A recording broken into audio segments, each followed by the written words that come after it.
All right, it's about time to get this episode started, so we're gonna go ahead and get started here. This one might be a short one. There's not a whole lot to talk about. I was kind of looking at the articles for the week. The main ones are all Intel related, so it seems like there's Ryzen AI. We will talk about Ryzen AI. So, but other than Intel and AMD's CPUs, there isn't really a lot. I want to talk about the GPUs because GPUs are very popular things to talk about in the tech world, especially with all this AI stuff. But I feel like the focus in the GPU market is shifting away from the gaming market and heavily toward AI. So with that being said, welcome everybody to Tech Thursdays. This is episode 67. We have been doing these weekly shows every week. We've done 67 of them in a row. I don't think I've missed a single episode so far. So we're kind of on a record here where we've gone nonstop every Thursday. So if you're new to the channel, welcome aboard. We are a small community that's really into computer hardware, especially in the PC DIY space. But we kind of cover other things too. Occasionally we'll talk about laptops and mobile. Then sometimes we'll dabble in the server and enterprise market because it's important to pay attention, at least remotely, to the server world because that's ultimately what trickles down into the consumer desktop. Now, that's definitely the case with x86, although with ARM it is kind of changing slowly. We've talked about this before. The Snapdragon processor going into mobile laptops is it's not the first time ARM has made a big push into what's traditionally the Windows and the x86 market, but it is certainly probably the biggest push and most significant move I've ever seen from an ARM-based CPU architecture. So with that being said, for this week we have a couple of things to talk about pertaining to Ryzen AI. We're also going to talk about Intel Battlemage on the GPU side. We may discuss RDNA 4 and Blackwell again. I mean, we've talked about Blackwell in depth recently. I think 2 weeks ago, we did a pretty extensive discussion on speculation, which actually that segment of the live stream turned into its own video. So if you haven't seen that, I would definitely check that out if you're someone who is thinking about what's the future look like for GPUs, specifically for NVIDIA GPUs, because I think it's more clear for the NVIDIA side. It's less clear for AMD and Intel, because Intel's Battlemage, we almost know nothing about it, save for some of these leaks. But this recent leak from yesterday about the Intel Arc Battlemage Xe2 with 448 EUs, 56 XE cores spotted in transit. Usually when there's a shipping manifest, these are probably the best leaks because it's a shipping manifest. It means that there's something physically in transit to either a field test, engineering field test site, where it's going to be put into production because it's been taped out for a long time now. So that's Battlemage. I already have said where I feel the top Battlemage performance will end up. I still stand by that initial guesstimate based off of the rumors that we've seen from tech sources all over the internet at this point. I think it's kind of pretty clear that at best Intel can get 65% uplift, maybe 70%, 75% uplift at the high end, in terms of how their Battlemage GPU will compare to their current generation A770. So we'll see what that turns into. It'll be very interesting to see. 56 XE cores is still 24 more XE cores than what WCCF Tech said.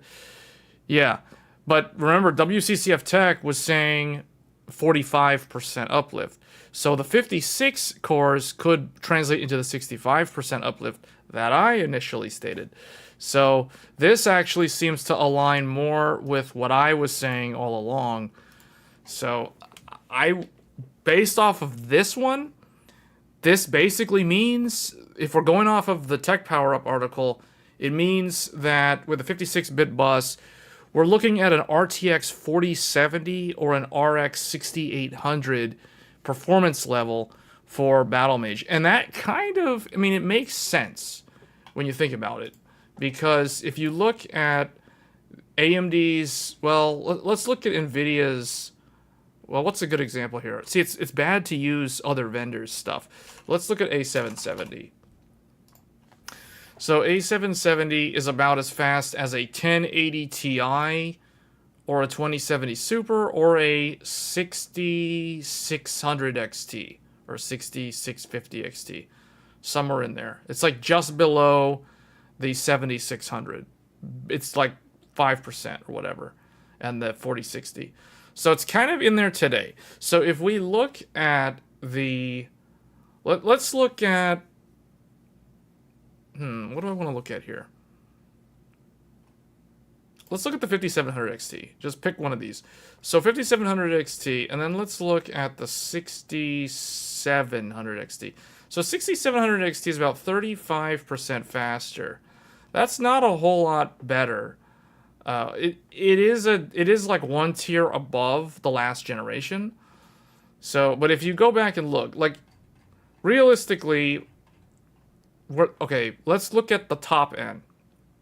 So let's look at the GTX 1080. Let's look at GTX 1080. What is the 2080% uplift over the 1080? Okay, the 2080 is about 39, we'll call it 40%. So a 2080 is 40% faster than a 1080. So now let's look at an AMD card. Although AMD is kind of weird because we'd have to look at the, what's a good example for AMD? 6700 XT to 7700 XT?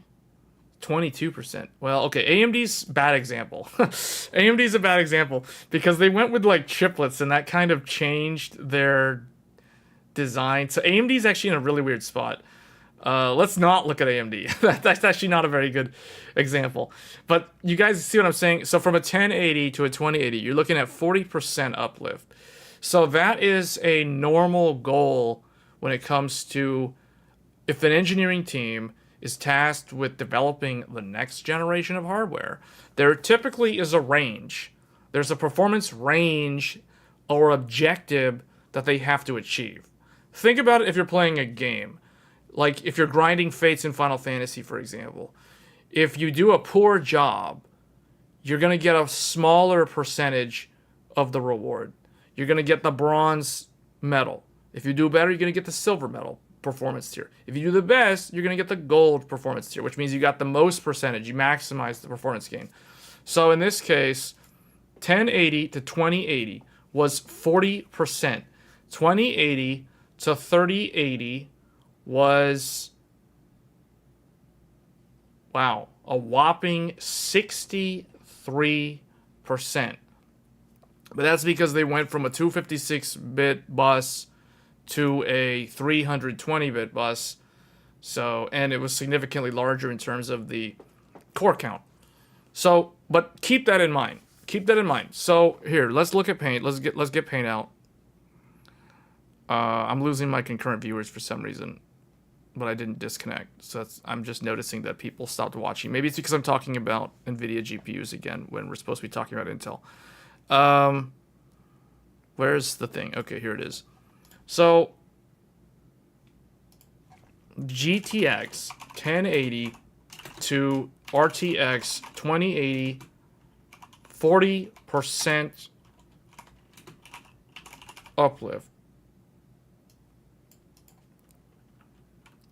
Hey Cam, the 4070 Super would be around the performance of a 56XE. Yeah, they're not going to get perfect scaling though. RTX 2080 to RTX 3080, we'll just call it 60% uplift. Was it 60? I think it was a little bit more, like 63. Whatever, we'll just say 60%.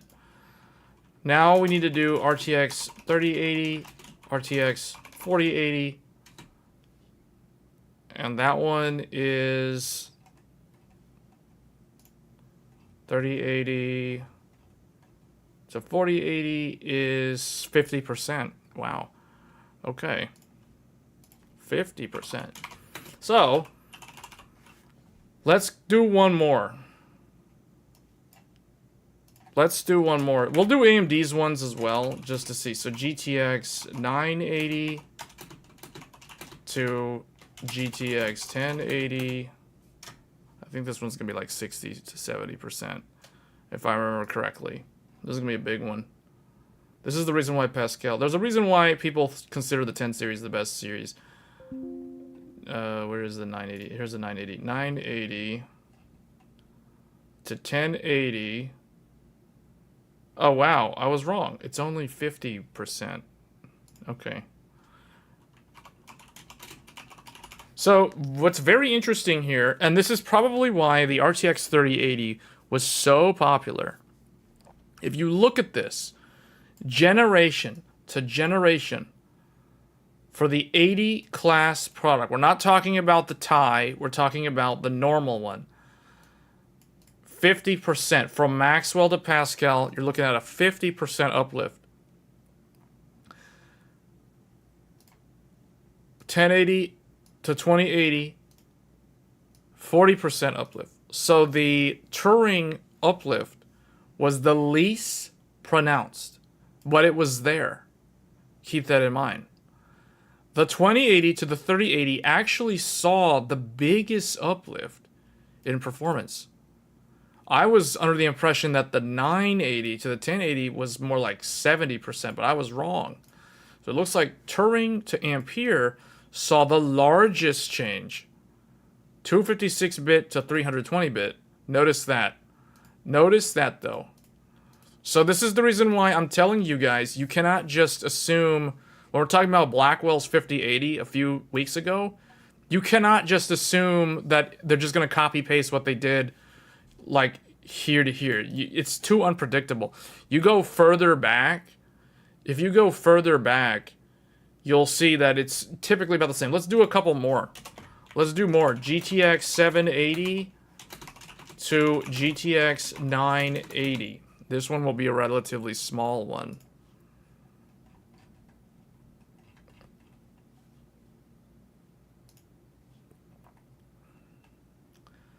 We gotta go find... Okay, here's a 980. Where's the 780? The GTX 780 is as fast as an A380. Okay, to the 980... 30... So we'll call this one 40%. This one's 40%. Notice that. Notice what I'm telling you guys. Notice that there's a range. Have you noticed yet the pattern?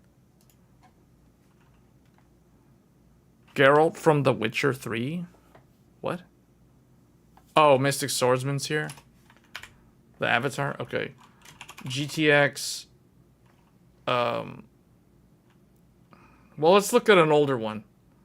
GTX 580 to GTX 680.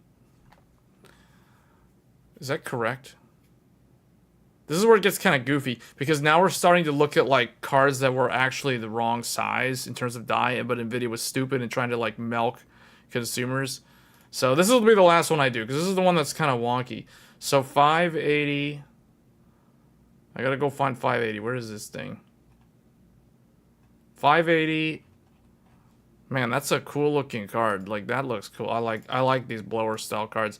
Okay, 580 to, what did I say, 680?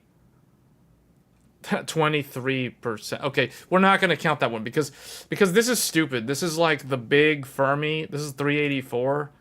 Well, okay, we can do that. We can do that, but it's not proper because it's, well, whatever. Nvidia's dumb. It's their own fault. They're stupid. So this one's like 25%.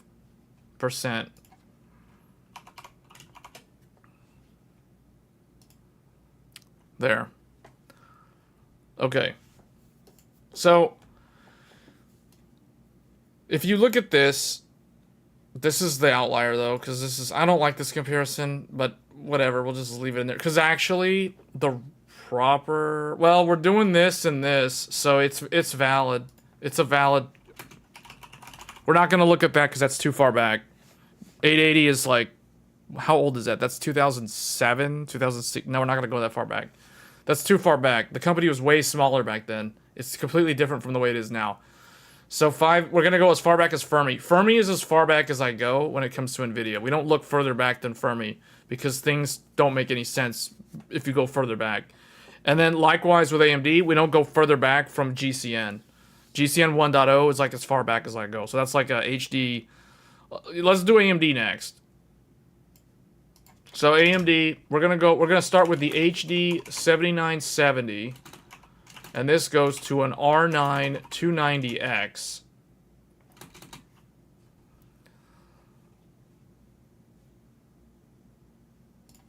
So let's see. Because what we're trying to do here is we're trying to look for patterns. The HD 7970 and then the R9 290X. 50%. That's a 50% uplift. Then we go R9 290X to the R9 Fury X.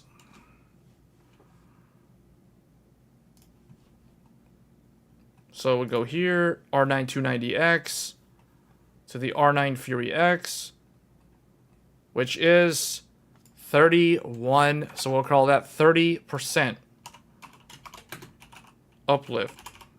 Then we go R9 Fury X to Vega 6 RX Vega 64.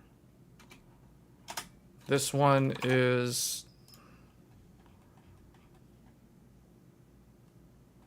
32%. We'll call that 30%. Then from RX Vega 64, we go to the, I guess this would be the RX 5700 XT. Because they literally had nothing else. Actually, I would not consider that one. I'm going to go ahead and say R9 or RX 6900 XT. We're going to go to that. From Vega 64, we jump all the way to the 6900 XT. And that one is, okay, maybe we do need to include that one. This is 214%. We're going to call that 215. Okay, maybe we do need to include the 5700 XT because the uplift is too great. So we will actually do the step upgrade. So we'll do 5700 XT. Okay, yeah, we have to include it. Because it's, well, no we don't. Hold on. We're on the wrong card. Vega 64. There we go. Alright. So the real correct one is actually the 6900 XT, which is too much higher. So this is a lesson in like architectural change because this one's only 15%. So we are going to jump all the way. So the 6900 XT is 138%. We're going to call that 140% uplift. This is RX 6900 XT. Alright, and then RX 6900 XT to RX 7900 XTX. This one is... It's probably like 40 if I had to guess. Yeah, okay. 47. We're going to round that to 45%. 45% uplift. So now if we look at the chart... Notice something, though. Here's the thing. Notice something. Look at NVIDIA. This is the outlier, because this was Fermi. This was basically hot and loud to energy efficient. So that's why it was kind of a, not a huge change. But if you look at NVIDIA, if we don't count this one, if we remove this, so if we ignore that, 40%, 50%, 40%, 60%, 50%. You can average. You can take the average. So we can already say, with a very strong confidence, that the 4080 to the RTX 5080 will be somewhere in the range of 40 to 60% uplift. We can confidently say this. We can give this range, and it is an educated guess, and it makes a lot of sense, and it is very believable. In fact, it's correct. We can say that it is correct to assume that the 5080 is somewhere between 40 and 60% over the 4080. So, knowing that, do we want to guess the 5080 now? Let's look at, we can already guess 5080. We can derive 5080 and how it compares to the 4090. If we go to the 4080, and then we go look at 4090, 4090 is 25% faster than a 4080. And the 5080 at worst is 40% faster than a 4080. That means that we can almost guarantee that the 5080 will be faster than a 4090. This is the reason why when I made that video, well, when I talked about Blackwell last time, I was looking at it with this logic, with this understanding. Because if you're on an engineering team and you work at NVIDIA, and you are the ones who are designing the 5080, you are going to target a specific percentage uplift because that is your engineering goal. If you cannot meet your goal, you lose your job. That's how it works. So this is why we can say with high confidence that we can expect a 40 to 60% uplift between the 4080 and the 5080. And that is the reason why I've been telling you guys the 5080 will be faster than the 4090. It is what is the word I want to say? I was going to say ultimatum. It's not ultimatum. It is pretty much a guaranteed fact. It is a certainty at this point that the 5080 will be faster than the 4090 based off of this. It is very predictable. NVIDIA is very predictable. It is much easier to look at NVIDIA and predict how much faster a given GPU. Even the people who were saying 2080 was bad, 2080 was still 40% faster than the 1080.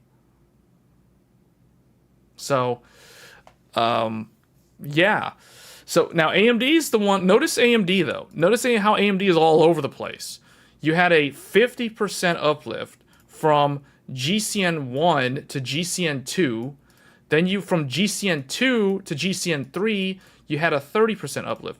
Now, what happened here? What did AMD do? Oh, they went with HBM, and which was the predecessor to chiplet design, because it was what brought the interposer into the mix. So now, if you look at the Fury X to the Vega 64, this is GCN3 to GCN4. Again, 30% uplift. It's almost exactly, it is nearly the identical performance uplift from GCN2 to GCN3, GCN3 to GCN, or GCN, yeah, 3 to GCN4 is exactly the same uplift, 30%. So when it comes to AMD's engineering design goals, they're not quite the same as NVIDIA's. It's pretty clear. You can look at the numbers. The math doesn't lie. The math reveals the truth. It's fact. You can't argue against hard facts. So the point is, AMD's uplift goals are not as strict as NVIDIA's. They're kind of like they're too into like trying different things as far as I'm concerned. 5700 XT doesn't count because that was not a flagship GPU. So now that's why they didn't call it an 8 or a 9 class product. So the 6900 XT was the true successor to the Vega 64 because this is what AMD always wanted to be the big Navi. If you guys go back and start reading like Anontex articles and Tom's Hardware and all those articles back in like 2018, 2019, you would know that the 5700 XT is not the correct comparison to a Vega 64 because it was the predecessor to what went into the consoles, just brought into the desktop. So I would not consider the 5700 XT I mean, you can consider that if you want. I don't consider that. That's a mid-range card, whereas Vega 64 was a flagship card. I think look at the price. Look at the price of a Radeon 7 versus a 5700 XT. Radeon 7 was a $700 flagship. Radeon 7 would actually be technically, you could put Radeon 7 here, but I don't think it's worth looking at. I mean, if we really want to do this, if we really, really want to get technical, you would have to do Radeon 7 and then look at what the numbers are there, and then you would have to do here. Let's do that. Let's do that. Radeon 7 to RX 6900 XT. So let's see. Let's change this number because this 140% is kind of ridiculous looking. So let's look at what Radeon 7 was, because that's the actual card that you would look at. So Vega 64, and I can tell you now it's going to be a small percentage uplift. So Vega 64, this was their flagship in 2017. You can see when it came out, August 2017. Now we look at Radeon 7, which is going to be February of 2019. Where is this card? Here it is. 22%. We're going to round that down. We're going to say 20%. So this is a 20% uplift. And then Radeon 7 to biggest Navi. Let's see what the uplift is there, because that's actually the correct comparison. Because Radeon 7 was 2019, it was a $700 flagship. And then we go to the $1,000 flagship, the 60. Am I on the Radeon 7? Radeon 7, here we go. HBM2, 4096-bit bus, 3840. Vega 20. This was basically GCN's last stand. This was GCN 4.1 in terms of the generation. They're willing to take a technological gamble and get ahead. Yeah, that's right. It doesn't always play out. Exactly. That's what I was trying to say earlier. So if we look at Radeon 7 and we go look at the 6900 XT, 95% uplift. 95% uplift.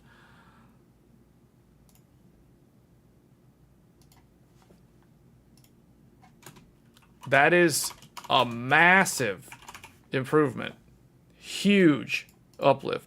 Because you guys, now do you guys see why Navi 2 or RDNA 2 was such a big deal? Why it was such a huge success for AMD? Because they got almost 100% uplift in one generation. In one generation, well, okay, 1.5 generation. Well, no, it's one generation, because what's the time frame between Radeon 7 and 6900 XT? Almost 2 years.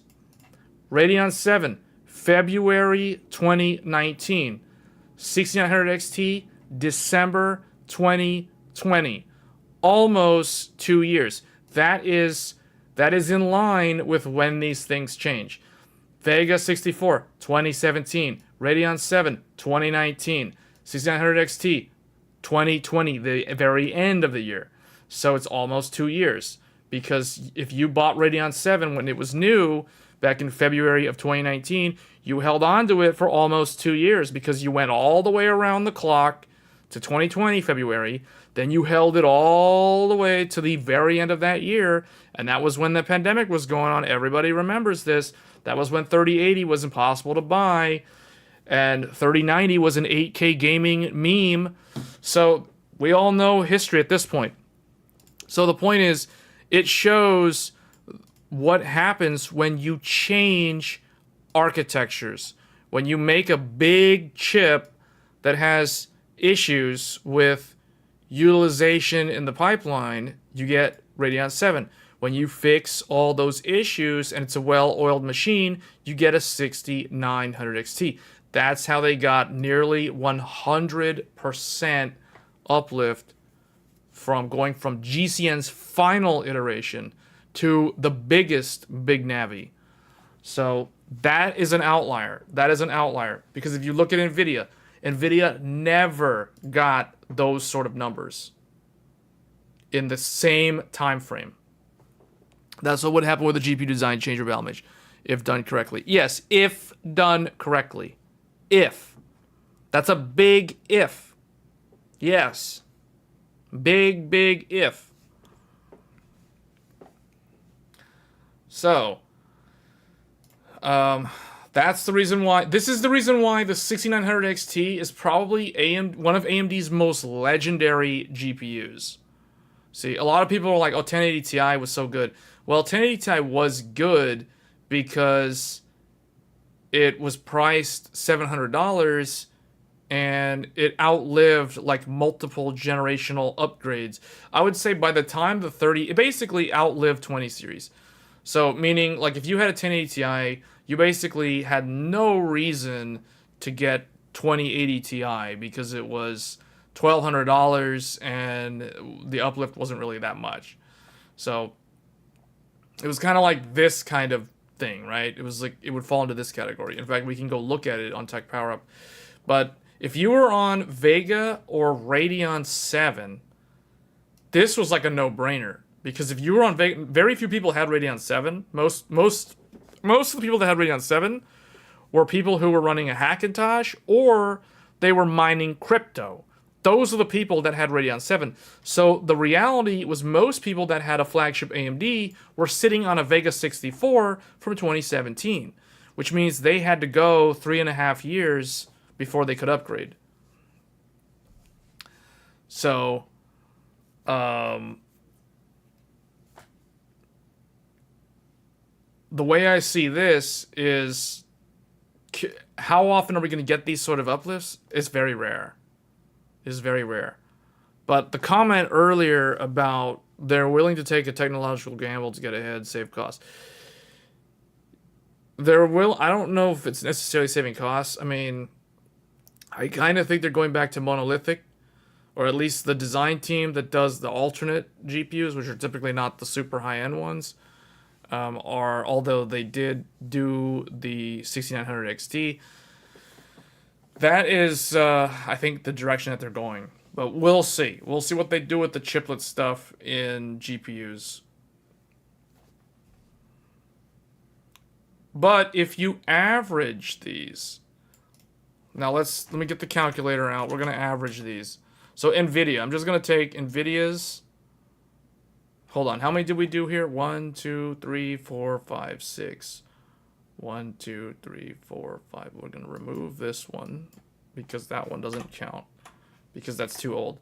So 1, 2, 3, 4, 5, 6. We're going to do... Actually, we're going to leave that one because we're not going to count this because this is speculation. So we are going to include this. So that's going to bring down NVIDIA's number. So 25 plus 40 plus 50 plus 40 plus 60 plus 50... How many is that? 2, 4, 6. Okay. That means NVIDIA's average... NVIDIA's average is 44% uplift per generation.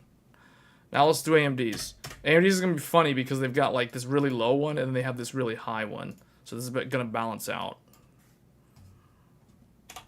Alright, so 50 plus 30 plus 30 plus 20 plus 95 plus 45 divided by, that's 6 of them, right? Yeah, divided by 6.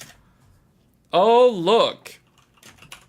AMD's average is 45% uplift.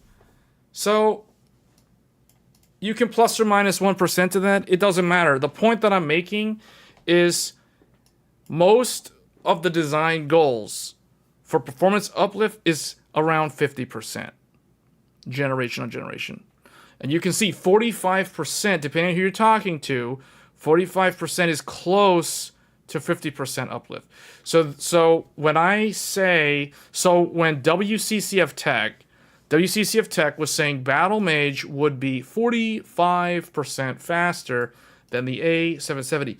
They're basically using this kind of logic. They're not using this kind of logic. They're using this kind of logic, this kind of logic. They're looking at averages. They're looking at historical fact and figures. So if you feed this data into an AI, they're just going to come up with the same conclusion. They're going to say that Battlemage is going to be 45% faster than A770. Like, they're just going to look at historical, and they're just going to be like, that's the conclusion. It's the logical conclusion. It's math. It's that easy. See, that's how everyone's getting that number. But see, I'm thinking that because Intel is doing a architectural change, they can exceed 45%. And that's the reason why I'm telling you guys 65%. I'm giving them the benefit of the doubt of about a 20% in addition to that expected 45%. That is why I'm saying 65%. And 65% is massive because, as Matt said just a few minutes ago, the 1080 Ti was 68%. That's close to 65%. We'll call that 65% faster than 980 Ti. So that is a home run win because it's 65% faster in the ballpark, right? Like 67%, whatever. It's 2% difference. Who cares at that point? 65% faster than a 980 Ti. That is significantly faster. So if Battlemage, and I've been saying Battlemage is going to be about 65% faster than the A770. That is a very, very good result. That is something that if the engineering team at Intel can pull that off, they're going to get a pat on the back. Good job. The reviewers are going to say that it's really good, you know, in terms of the performance uplift. But reviewers don't typically talk about this kind of stuff. Have you noticed that? They're just like, oh, how does it compare? How does it show on the benchmark chart? Okay, what's the percentage in these 10 games or whatever? They don't compare like the uplift versus like the previous 5 years or 10 years worth of uplifts. So they don't get the big picture, although I'm pretty sure they, in their minds, because they've been doing it long enough, the larger channels especially, they kind of already have these sort of patterns, so they kind of have an idea of what to expect. And if it exceeds their expectation, it gets a very good review. If it meets their expectation, it gets a decent review. If it does not meet that expected historical expectation of 45%, then it gets a mediocre review. And if it heavily underperforms, like if it was, say, for example, 580 to 680, 25% uplift, then it gets a pretty lousy review unless it's priced appropriately and it has the other things to make up for the lack of the performance uplift. So that's kind of what we can expect for Intel's Battlemage in terms of where we think it'll land. I still strongly believe that it'll be about 60 to 70% faster. So that's why I say 65%.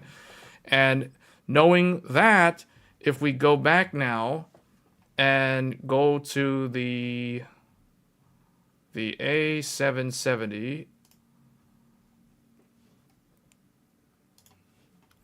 and then we go look at what's 65. Oh, look. Right there. The RTX 4070, and then if we're being very, very confident, 70% faster, RX 6800 XT. So that is kind of where I expect it to land. And that is like a massive, massive uplift in terms of performance. That's like going from a 980 Ti to a 1080 Ti. So Tom Peterson from Intel, he used to work at NVIDIA. He was at NVIDIA when the 980 and the 1080 Ti launched. He could basically make that comparison. He'd be like, guys, look, it's just as great as a 1080 Ti. It's so good. It has the same percentage uplift that the 1080 Ti had. It's a legendary GPU. They can market it in a way where it's so good because it's 65% faster.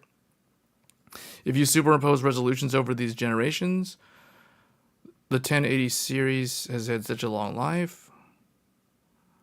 Yes, you're right. You're correct. Because most people that bought into it had 1080p monitors. Even today, even today at 1080p, the GTX 1080, not the 1080 Ti, but the regular GTX 1080 can still game decently well at 1080p. So, yeah. I mean, that's the reason why. You feel like there's this theoretical limit on performance? Realistically, who would ever feel like gaming at 8K 500 Hz is a requirement? Well, we're definitely not there yet. I don't even know if we'll ever reach something like 8K. To me, that might be reserved for like movie theaters and that sort of thing. I don't really see that as practical for a consumer desktop environment. I think 4K, maybe 5K is where it'll sort of max out, because there are 5K monitors. But I honestly think like 4K, 5K is sort of the maximum as far as Windows DPI scaling goes. So I don't know. 4320p isn't going to be used for gaming, only movies and TV. Yeah, that's what I was saying earlier. Yeah. I think it's going to be in like movie theaters and stuff like that. Film. Yeah. So yeah, that's what I think is going to happen with Battlemage. And we'll see what happens, but I think, see, I'm the type of person, I go by facts and figures to back up my claims. And even with outliers, even with these outliers, it still averages to 45. Even with this outlier, it still averages to about 45%. So can't really argue with that. It makes sense from a design standpoint. See, I think a lot of people that are hoping that Battlemage is like this amazingly good GPU that can somehow get to like I don't know, like a 6900 XT or a 3080 Ti or a 3090 even. Like people who are hoping for that, I think they're being very, very hopeful, but I don't think they're being realistic, because put yourself in the shoes of an engineer on the design team. Like, do you have any idea how you would get that sort of performance uplift? Do you have any idea how much trial and error and simulations it takes to try to get to just 10% uplift? So, especially with all this other stuff that they want to put on the die, like, you know, all your tensor cores and your AI stuff and upscaler, all those things that they want to put in there. So those sort of things make it even harder to reach stuff like 40% uplift. It requires some sort of innovation in other ways. Isn't Battlemage 2nd gen, so 3rd gen should be good? Well, yeah, but 3rd gen's still only going to follow the 45% uplift over 2nd gen. You see what I'm saying? This is the reason why a lot of people don't upgrade every generation. Because if we were to do like 980 to 2080 or 2080 to 4080, those performance uplifts would be massive. You see what I'm saying? This is the reason why very few people upgrade every generation. Only like true enthusiasts upgrade every generation. Because if you stuck with like an HD 7970 AMD flagship from 2012, for example, and you didn't upgrade it for 5 years, if you went from this to Vega would be a massive upgrade over a 7970, because you would add all these up. You see what I'm saying? So people who skip generations, especially people who skip multiple generations, they don't care what the reviewers say when the reviewer's like, oh, it's only 35% faster than the last generation.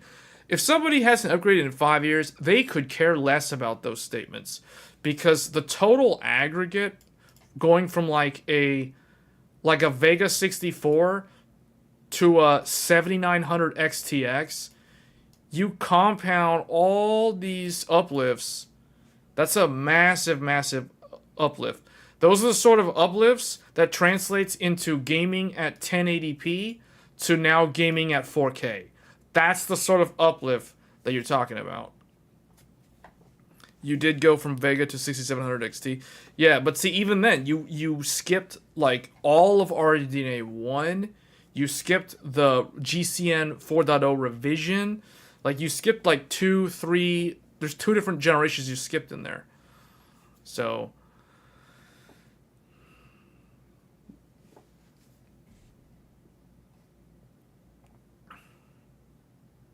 On a monitor, you agree that 45K upper functional limit. Refresh rate also has a law of diminishing returns. Yeah. Yeah. But see, this is the reason why I'm giving you guys, like, realistic expectations. Basically, what I'm saying is anyone who's really, really interested in Battlemage, they need to temper their expectations. Otherwise, they're going to be extremely disappointed, and they're just going to spread negative stuff online about how Battlemage is garbage. You know, like, if it's 60% faster, you can't say that's garbage, because that's beating the average. That's beating AMD and NVIDIA's average. And if you look at this, AMD and NVIDIA have basically the exact same average uplift. NVIDIA's is typically more consistent. AMD's is less consistent, but they still end up reaching around 45%. AMD has these massive swings where it's like they only got 20%. Then there's this massive, almost 100% spike. See, then it's back down to the typical 45%. So the people who were saying that the XTX was not that much faster than a 1600 XT, they have no idea what they're talking about, because that's literally the poster boy for the average performance uplift. This is like right on the mark. This is like exactly on the mark. You can't go off of AMD and NVIDIA GPUs for a new GPU event. Yes, you can, because they poach the same engineers from these other 2 companies. Yes, you can. You can absolutely use this. Because do you think that somebody just out of nowhere has any idea like how to make a GPU and just magically will it into existence, and they say, oh, I'm going to make it 200% faster than the previous one that I made 5 years ago? No, that's not how it works. That's not how it works. Most of the people that are hired to build Intel's GPU, a lot of them actually came from AMD initially with Raja Koduri, and then the second half of them came from NVIDIA. Very, very few of them actually came from outside of those 2 companies. Obviously, there's a whole bunch of the engineers that are from within Intel, because Intel had integrated graphics since forever. But bigger GPU designs, or new GPU designs, have bigger uplifts. And yeah, exactly. Exactly. Anything above 45% uplift is considered a new design. That's what, and I'm saying 65%. Keep in mind, I'm not saying that it's 45%. I'm saying that Battlemage is 65% faster, which is above industry average. So I'm basically saying the exact same thing that you're saying. Like, I'm saying that Intel's Battlemage is going to exceed the expectation, the industry average of 45%. 65% is greater than 45%. See? So we basically know where it will land, roughly speaking, without even looking at reviews, without even looking at any leaks. They don't pull random people off the streets. Talent all comes from competition and university. That's a good comment on universities. Yes, they do get people from universities, but it depends. It depends. University hires are very interesting for this sort of thing.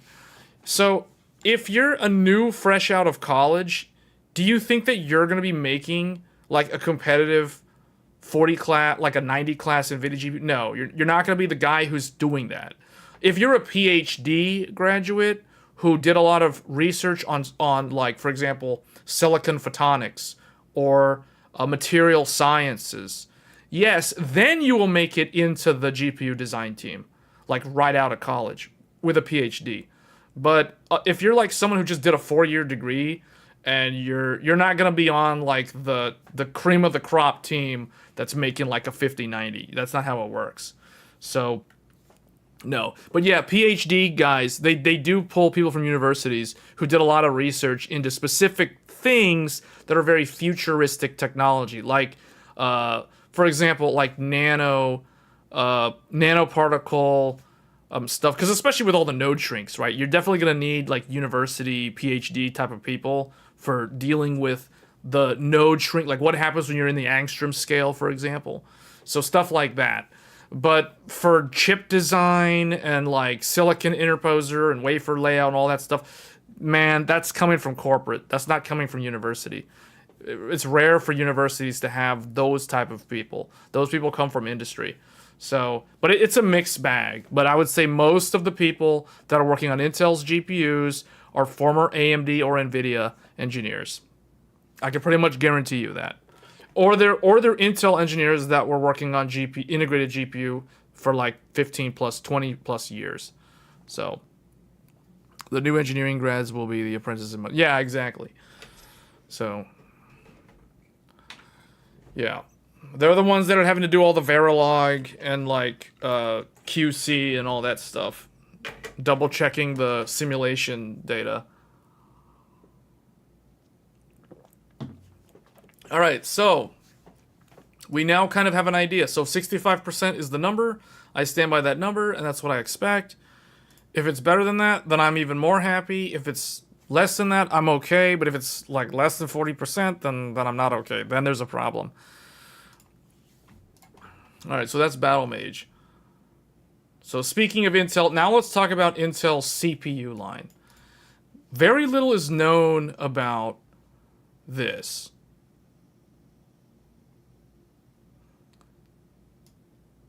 Intel 800 series chipsets detailed.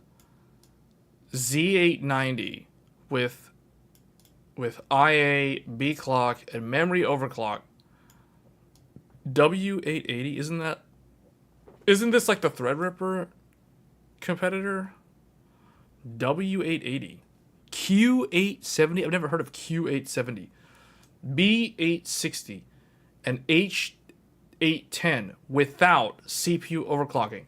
So, just like all of Intel's budget chipsets, the bargain bin stuff is ignore because it's like you can't overclock it. They lock it down. These are the sort of motherboards that don't even have proper like VRMs, so that's why you can't overclock them. So it's basically going to be all about Z890. I don't know what these are though. These are new to me. I've never heard of this.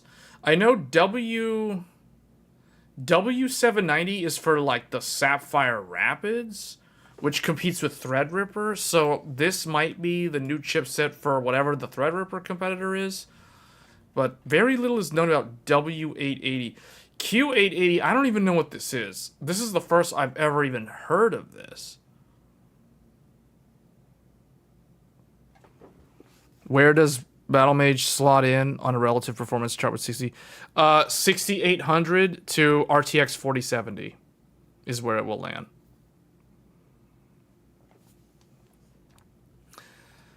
So expect it to be around a regular 6800, meaning not the 6800 XT, but it could be close to 6800 XT. But right around, like if we're saying 60%, it's like a 6800. If we're saying 65%, it's an RTX 4070 in terms of where it'll land. Not a 4070 Super, a regular 4070. So keep that in mind. And in a way, that's totally fine, because how much does a 4070 cost? Isn't that like a $500 GPU? Or $550? It's $550 is MSRP, right? And the 7800 XT, which is actually faster, is about the same price most of the time for a good AIB. So, and that's faster. So it'll be around, Intel's GPU will probably be priced around $400 to $450. I would not expect it to be more than that. Like $450 would be like the maximum price Intel would charge. I do think with all of the price adjustments that have happened with AMD's 7000 series GPUs, the 7700 XT will go even further down in price. It'll be like $350-ish, somewhere in there. So it will make some of the current cards more competitively priced when it lands. So competitive with $500 current gen. Yeah, I would say that's about right. And they'll probably sell it for like 450. 400, 450, somewhere, a $400 price. I don't know what the exact number, but it would be somewhere in there if I had to guess. So not terrible. It'll be 16 gigs of VRAM, so it'll be very similar to like an AMD 7800 XT, but it'll be a little bit slower than a 7800 XT. That's what I'm guessing it will look like when it comes out. Okay, so Intel's next gen 800 series chipset includes this. What is the W880? Now I'm confused.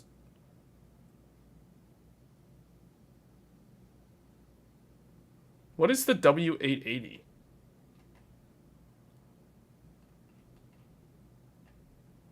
Okay, the Z890. The Z890 will offer around up to 48 PCIe lanes with 2 USB 4 ports. So basically, just like AMD's X870 and X870E. So everyone's going all in on this USB 4 stuff. So 8 lanes dedicated to DMI. Those are Gen 4. 24 PCI 4.0 lanes. 8 lanes for SATA. 14 USB 2 ports. Okay, so this is basically just like AMD. This is like a copy-paste of AMD. 5 USB 3.2 ports. Okay. 10 USB. So keep in mind, this is all up to. This is all up to. Because if a motherboard... have you ever seen a motherboard that has 10 USB 3.2 10 gig and 5? Like, there's no motherboard out there that has like 15 USB ports. Just saying. Like, that doesn't happen. Plus the regular USB type A. So it's not... It's like up to. You can do all of this, but the more of these you turn on, the less of these you get. Stuff like that will always happen with these consumer chipsets. This is a problem that doesn't happen on Threadripper. So if somebody's building a true workstation, they won't be building this because this is like there's too much compromise. So but what is this though? The W880 is also very similar to Z890, but in terms of overclock, the workstation-oriented family will only support memory overclocking. Okay, so a W880 is basically a Z890, but you can't overclock the CPU. But you can enable memory overclocking. That's interesting. I don't think anyone's ever done that before. I don't see how that's different from the budget B610 or whatever they had, or B810. The Z890 Intel will offer CPU IA. This is very bad. This is what kills the 14900K. B-clock and memory overclocking capabilities, and this is the only chipset that supports 3 overclocking capabilities. The W880 does get ECC. Okay, see, this is retarded. This is why Intel is so much harder to build on, because what happens if I want ECC memory, but I also want to overclock the CPU? Z890 lets me overclock the CPU, but it doesn't let me run ECC RAM. But now they have the W880, which does get ECC. So basically what this is an answer to AMD, because AMD lets you run ECC DDR5 on X670E today. Like, Level 1 Tech's Wendell has done videos showing this. In fact, one of his most recent videos literally talks about this, running ECC DRAM on a Ryzen motherboard.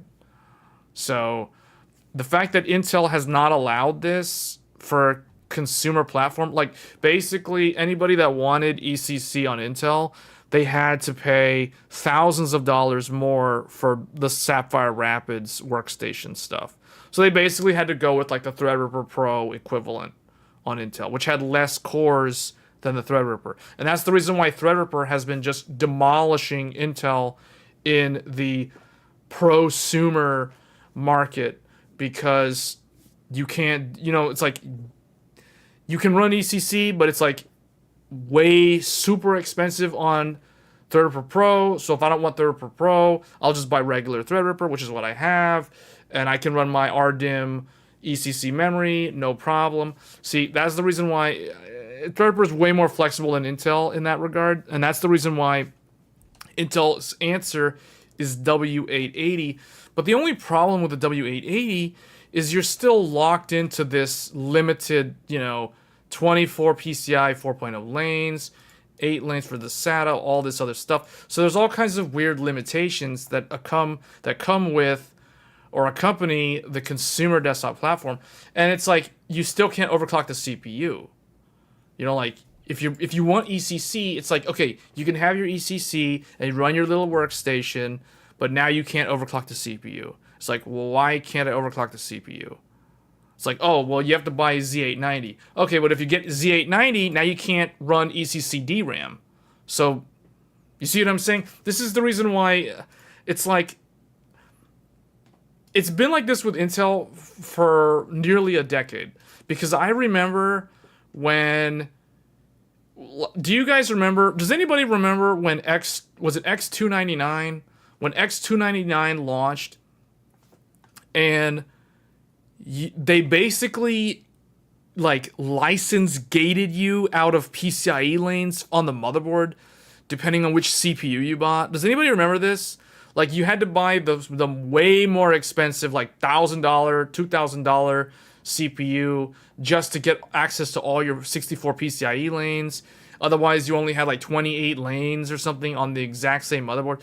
It was so stupid. It was so goofy. That's the reason why when Threadripper came out, a lot of prosumers just like switched to Threadripper on their next refresh, because it's like, really? Like, if I don't need that many cores, but I want all the PCIe lanes because I'm going to run multi-GPU and capture cards and RAID arrays and all this other stuff, but I don't need, like 16 cores or whatever. Like, why do I need to spend money on a 16 core just to get access to the full PCIe lanes on the motherboard? See, that was dumb. That was the reason why, like, when Threadripper came out, I was like, yeah, no, I'm going Threadripper. This is retarded. So they're trying to do things. They're trying to compete in these interesting ways. Like, I think this is stupid. Like, why not just make Z890 offer ECC support? Like, why even make two different ones?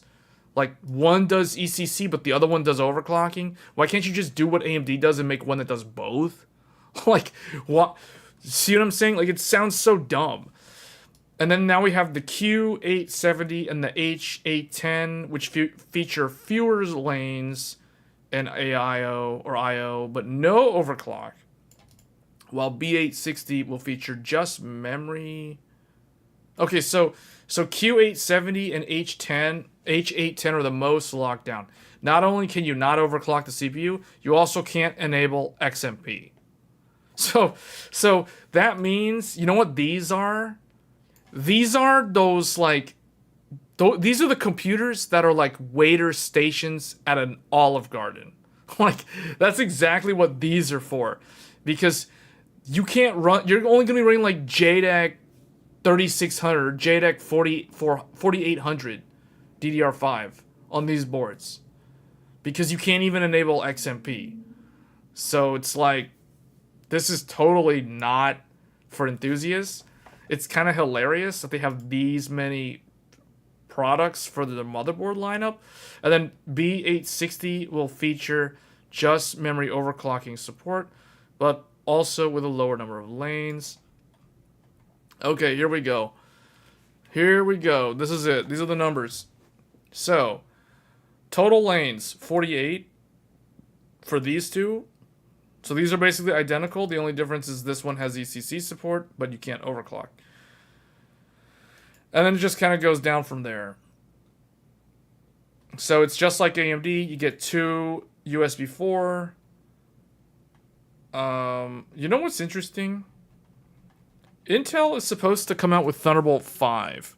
But apparently these motherboards, Z890, is not going to support Thunderbolt 5. That is interesting. It's only going to be USB 4. USB 4 is basically Thunderbolt 4. It's interchangeable. The only difference is USB 4 does not mandate the security features like device authentication, for example. That is something that Thunderbolt requires, but most people that use Thunderbolt devices in a non-enterprise environment don't ever use those features, so it's not a big deal. USB 2.0, blah, blah, blah, all of this stuff. Okay, so you got USB for days. That's basically the same as AMD. Memory overclocking, so nothing's really different here. How many PCIe 5 lanes, though? Okay, so you get 16 plus 4, or you get 2x8 plus the 4, or you can only have an x8 with 3x4. So it basically means that they have added 4 lanes. So the difference between, so now I know the difference between Z790 and Z890. The difference is Z890 has 4 more PCIe Gen 5 lanes, and it has mandatory USB 4, just like AMD's new motherboards. So it's basically the same as AMD. In fact, it's still 4 less lanes of Gen 5 than AMD. AMD is 24 lanes of Gen 5 on Z870 or X870E and X870, whereas this is 20 lanes. You get 16 plus 4, that equals 20. So you get 20 lanes of Gen 5. That is an improvement of 4 lanes over Z790. So that is good. That is good because that addresses the primary criticism that I had about Z790. Mainly, the criticism was if you wanted to use your top M.2 slot, which could support Gen 5, the moment you plugged any SSD, any M.2, doesn't matter if it's Gen 3, Gen 4, Gen 5, whatever, you plug that in to that top M.2 drive in a Z790 board, you immediately drop your GPU down to X8 lanes. Doesn't matter what motherboard, all of them do it, unless they don't offer Gen 5 storage at all. So that was the limiting factor with Z790. Now they have addressed that. So Z890, it looks like, according to this, Z890 will no longer have that problem, which means Z890 is more similar to AMD's X870E. Meaning you can finally run an M.2 in the top drive slot, and it won't cut your GPU down to X8. Meaning it's very much like X670E is. So that's good. That's good. And basically all this stuff is exactly the same. Dual memory channel, up to 2 DPC. There's that Intel socket, which no one is able to look at, but it apparently is LGA 1851, if I remember. Yeah, LGA 1851, planned. Okay, they are supporting the socket until 2026. So when it comes out, it'll be at the end of 2024, which means it's going to be a 2-year life cycle for this socket, just like the current LGA 1700. 1700 came out at the very end of 2021, so we had actually, hold on a second. Well, yeah, because this year had no new CPUs. So basically it's 2 years. Yeah. It's basically 2 years. So what that means is 15th gen and 16th gen will be on this socket. Then after that, it will go to a different socket. So it's no different from how they've always done their CPUs. Like, look at 12 and 13/14, that's 2 generations, and it's on one socket. So, and whereas this will be no different.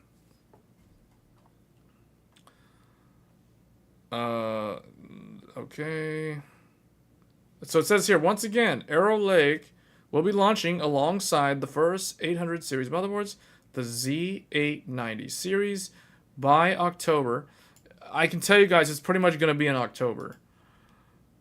It'll be sometime in the middle of October, or it'll be sometime in early November. But I really think it'll be in the middle of October, is when I expect to see these.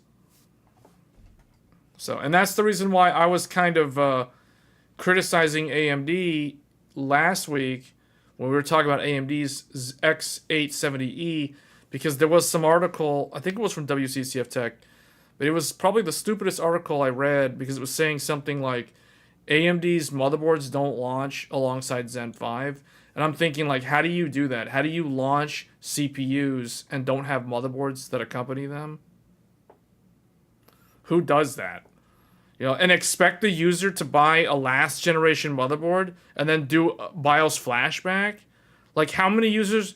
I know for people like us, for my audience, that's not a big deal. But for the average person building a PC, do you think they want to buy a motherboard and then have to do BIOS flashback? They have to look up the procedure to do BIOS flashback? That's not confidence inspiring. That's called tedious and extra work that you shouldn't have to do.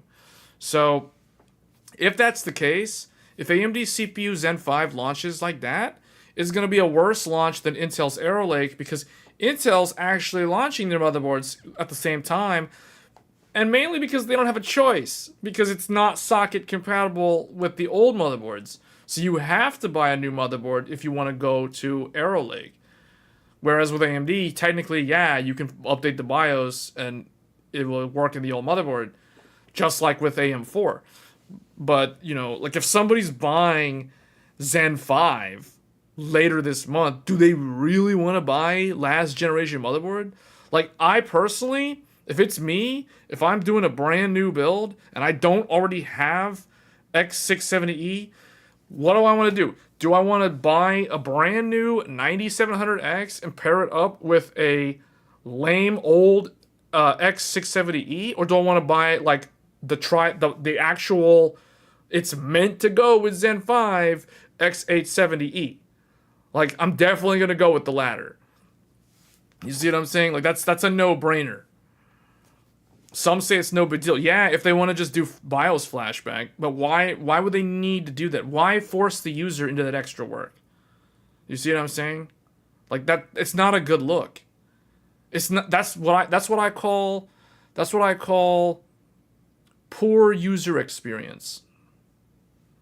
You'd be surprised, man, with these type of surveys, like when they survey the public on these sort of things, when they do market research, how many people will be like, are you okay with having to update the BIOS if you're buying new? Like, some people will be like, yeah, I guess. But why would I need to do that? And others will be like, yeah, no problem. I mean, it's whatever. It's just an extra step. But other people will be like, why do I need to update the BIOS on a brand new mother? Like, what? What? You know what I'm saying? Like, the average people, they're not going to understand what's going on. They're going to be like, I just bought my 9000 series Ryzen. How come the motherboard doesn't post? Is it defective? They're going to think there's something wrong. They're going to be like, it's not posting. What's wrong? Is the RAM defective? Is the motherboard defective? Is the CPU defective? What? What? They're going to return it. They're just going to return it.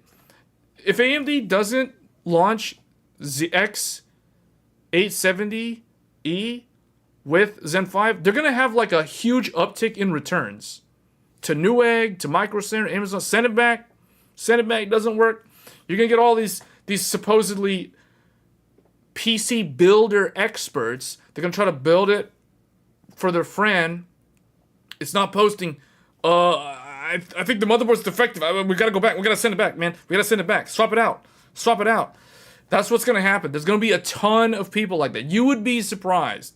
People who watch this channel, they understand what to do. But the average person, they're really not going to... You would be surprised how many people don't know. Even people who claim to understand how to build PCs, a lot of them, probably 80% of them, are not going to understand like what's wrong. They're just going to think that something's wrong with the computer. It's the same people who, when they first built Zen 5 or Zen 4 back in 2022... they thought that the PC was defective because it was taking a while to do memory training. Like, it's that same sort of person. You know what I mean? Like, that's the sort of people that are going to look at this and be like, they're going to try to pair it up with an X670E, and the X870E was sitting on the store shelf at Micro Center for like 5 months, or it shipped with a really old BIOS. When I built my X670E Steel Legend, so speaking of X670E, I just want to give you guys an example. When I built this PC last year, and I paired it up with a Ryzen 9 7950X3D, it didn't post. It wouldn't come up. And you know why? You know why? I bought this in like, I think July or August of last year. So it's been about a year. Maybe it was June. It was a year ago. I bought this motherboard a year ago. Do you know what BIOS it came with? Brand new? So let's look at this. I bought it in, we'll say, July of last year, which would have been around like these BIOSes. But do you know what mine came with? It came with this BIOS. It came with a BIOS from September of 2022, which means I bought this brand new from Micro Center right off the store shelf in July of last year. And it came with a BIOS that was almost a year old. That's the reason why the X3D wasn't posting. It had nothing to do with memory training. You know why? Because the BIOS was so old, it doesn't even know that X3D exists. It only recognizes like the non-X3D. So I had to do BIOS update. I had to do flashback, and it's fixed. And then it's like, okay, now it works. Do you think the average user who just wants to play World of Warcraft or World of Tanks or whatever on their do you think they're gonna know how to troubleshoot stuff like that? If they buy this and they go get Zen 5 and this thing ships with a BIOS from last year?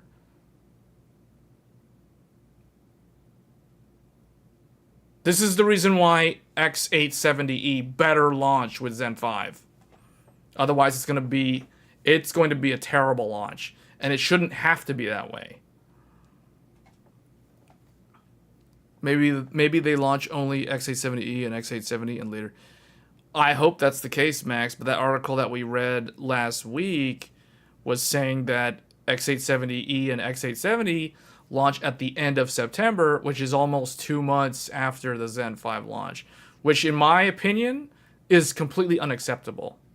Like, you can't paper launch your CPUs and then like have no accompanying motherboards. That's not how it works. Can you imagine? Can you imagine if Sony launched PlayStation 5 but the DualShock controller, the DualSense controller didn't launch for like until 2 months later? Can you imagine that? It's like, okay, well, what do we use to play our games? Oh, just use your PS4 controller. Just use the DualShock 4. Just use your old one, guys. It's like a brand new PS5. Just use the last generation controller. Do you see what I'm saying? Like, that's the stupidest thing I've ever heard. Like, can you use a PS4 controller? Yes, you can. Should you? No. Like, why? You see, that, like, it's the same logic.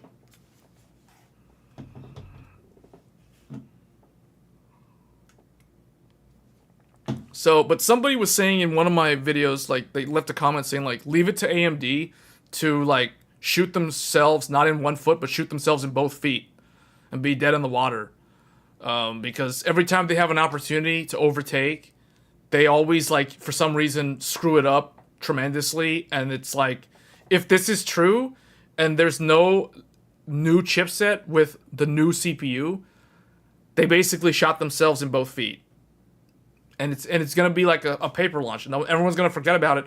And the closer it gets, the more time goes by, and the closer it gets to Arrow Lake, you can be sure that Intel and their marketing team is going to be all over the media on marketing. Get the word out.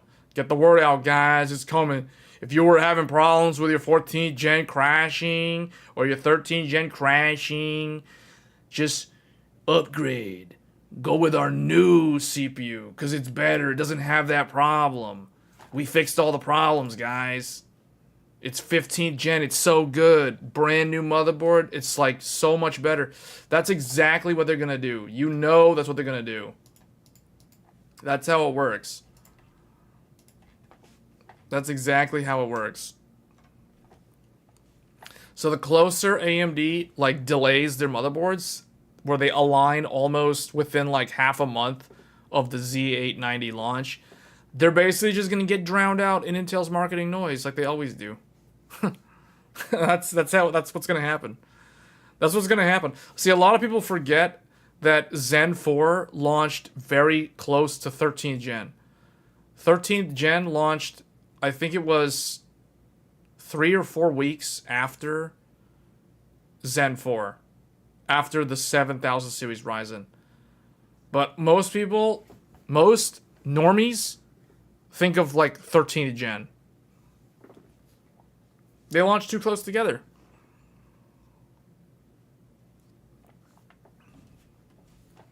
So at least with this launch, you have to buy this motherboard. So you don't have to worry about BIOS updates.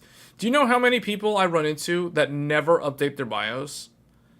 You guys have no idea how many comments I get on my memory overclocking videos that I do for DDR5. And people leave comments all the time like, I tried your settings, it doesn't work. Or it's like, I can't even like post at 4800 with all 4 sticks. Or it's like, how are you able to even post? How are you able, I can't even post. And my first question, I stopped replying to these comments because I get these comments too much. And it's like, these people need to like read or listen to the video.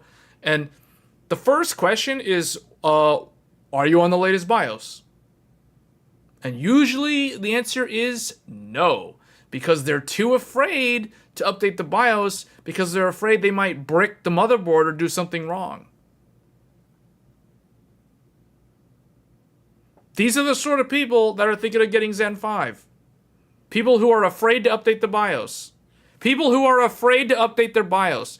Do you understand now the severity of why X870 needs to launch alongside Zen 5?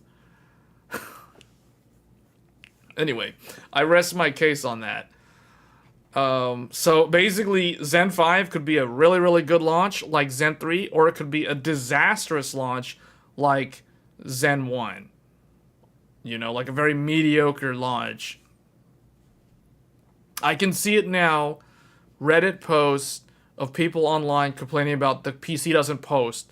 They bought their shiny new 9700X and they put it in their brand new $500 Oris Master or their Crosshair Hero or their ProArt Creator. Brand new motherboard. Brand new DDR5. And it's not working, guys. This is garbage. AMD's terrible. Like, what's wrong? It doesn't even post. Not knowing that the BIOS doesn't recognize the CPU. So that's the sort of problem that's going to happen, man.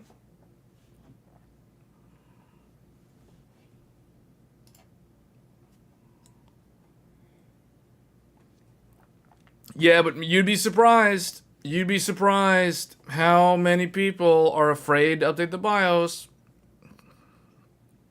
You would be surprised. You don't see the comments that I see on the videos. People who don't understand that they cannot be running on a BIOS from almost 2 years ago and expect to be running the same memory speeds that I'm running. That's just not how it works.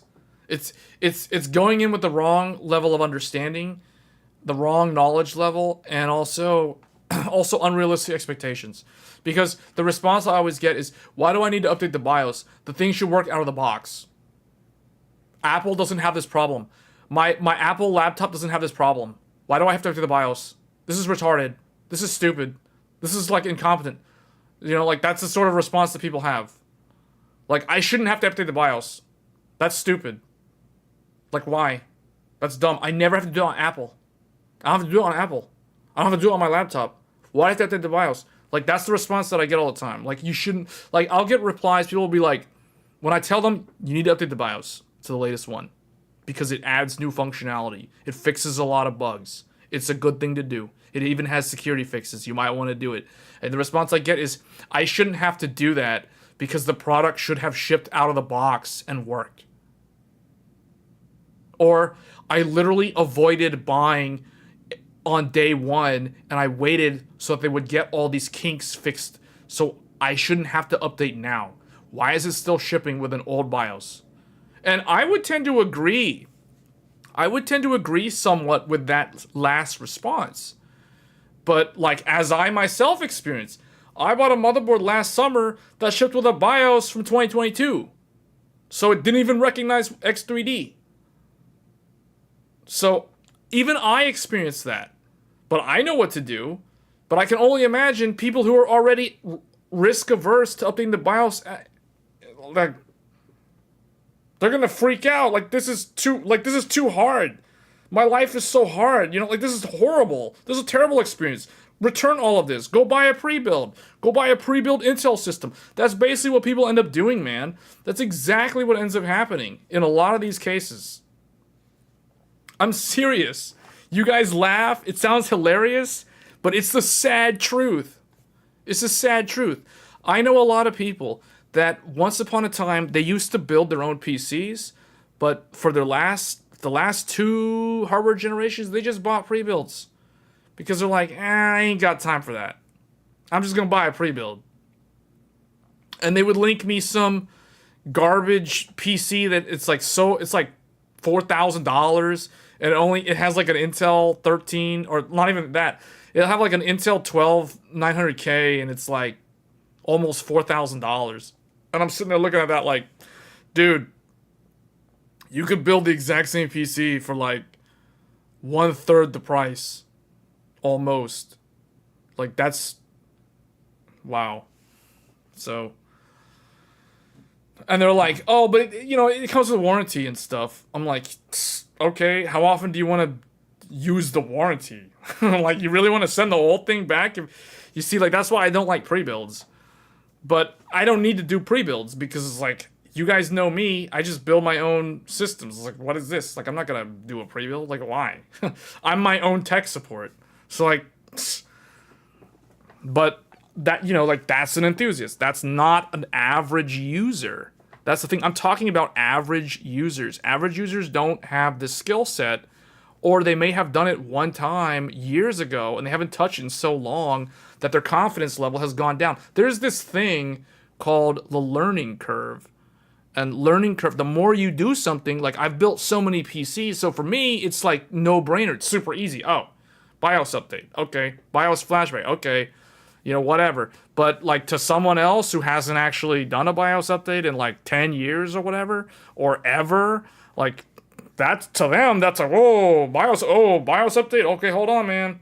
That's very technical stuff right there. That's specialist territory. That's specialist territory.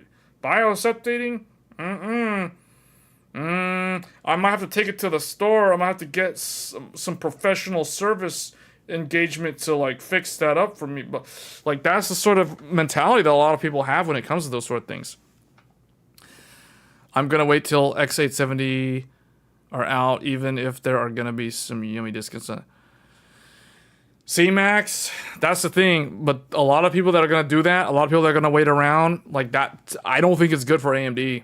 I'm just thinking of it from, like, a competition standpoint of AMD versus Intel. Like, if you have this window of opportunity to put your stuff out there and take market share from your competitor because you're the first mover with Zen 5, like, why would you kneecap yourself by delaying your motherboards? See, that to me is just retarded. That is just stupid. That is stupid if they do that. Because a lot of people are going to wait, and then it comes right up to Intel's launch. So Intel will be like, hold the phone before you buy that Zen 5. I know it's energy efficient, but you should see what we've got. You know, we've got USB 4 also. You know, like, so, and we fixed our stupid crashing problems. I mean, you know they're going to market that. So regardless of whether it fixed it or not, like that's the whole thing. So the closer it gets, it's just kind of like, this is the reason why Intel just perpetually stays number one, even if their product is not as good on a merit level. Like, what? It's mind-boggling. For many people, it is not that they don't understand. They choose not to understand. Yeah, because most people don't have time for that. You know, like, I know a lot of people who, they live very busy lives. So they, like, I'll tell them what they need to do, and it's like, to them, if it's something that they feel like it's easy enough to do, it doesn't take that long, then they'll attempt it. But the minute there's some sort of hesitation, and it's like, what now? Oh man, that sounds very involved. There's like a lot of steps in that. Like, can you repeat that? And then if I repeat it again, and they're like, you know, actually, I think I'm not gonna. Yeah, no, I changed my mind. You know, like that's the sort of mentality that a lot of people have when it comes to stuff like what we think is simple, BIOS update. You know, like someone will be like, BIOS update? How do you do it again? What? What's BIOS flashback? Oh, you don't have to use BIOS flashback? You have to get into the BIOS? How do you get into the BIOS? You gotta mash delete when you're turning on the computer? Oh, well, okay. What? How do I access? What's Q flash? What's M flash? You know, like what? Oh, M flash. See, like those are the sorts of things. And then you gotta like sit through what's the motherboard brand, because if it's MSI, you gotta go M flash. If it's Gigabyte, you gotta go Q flash. You know, like all these different terminologies for the different vendors. So that's why people are like, oh no, hold on, man. Hold up, time out. That's too technical. You said M flash, that's way too technical. M flash, what is that? That's like MSI proprietary technology? Man, no, I'm not an MSI specialist. I may have an MSI motherboard. I don't know MSI. I used to always have Asus. You tell me M flash. I don't know what that is. M flash. Oh, that sounds very technical stuff, man. M flash. Oh man, I ain't going in there. I might screw something up. That's the mentality that a lot of people have.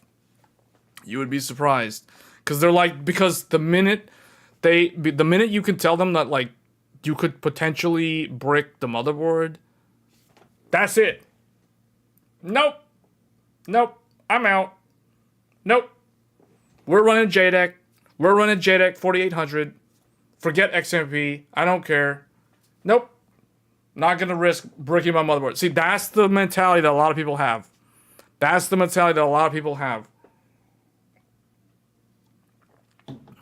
And so here's the other thing too. If you guys may have remembered, Linus did the, like, what was it, like a secret shopper where he bought up a bunch of pre-builts and then like looked them over and then tested like the tech support and stuff.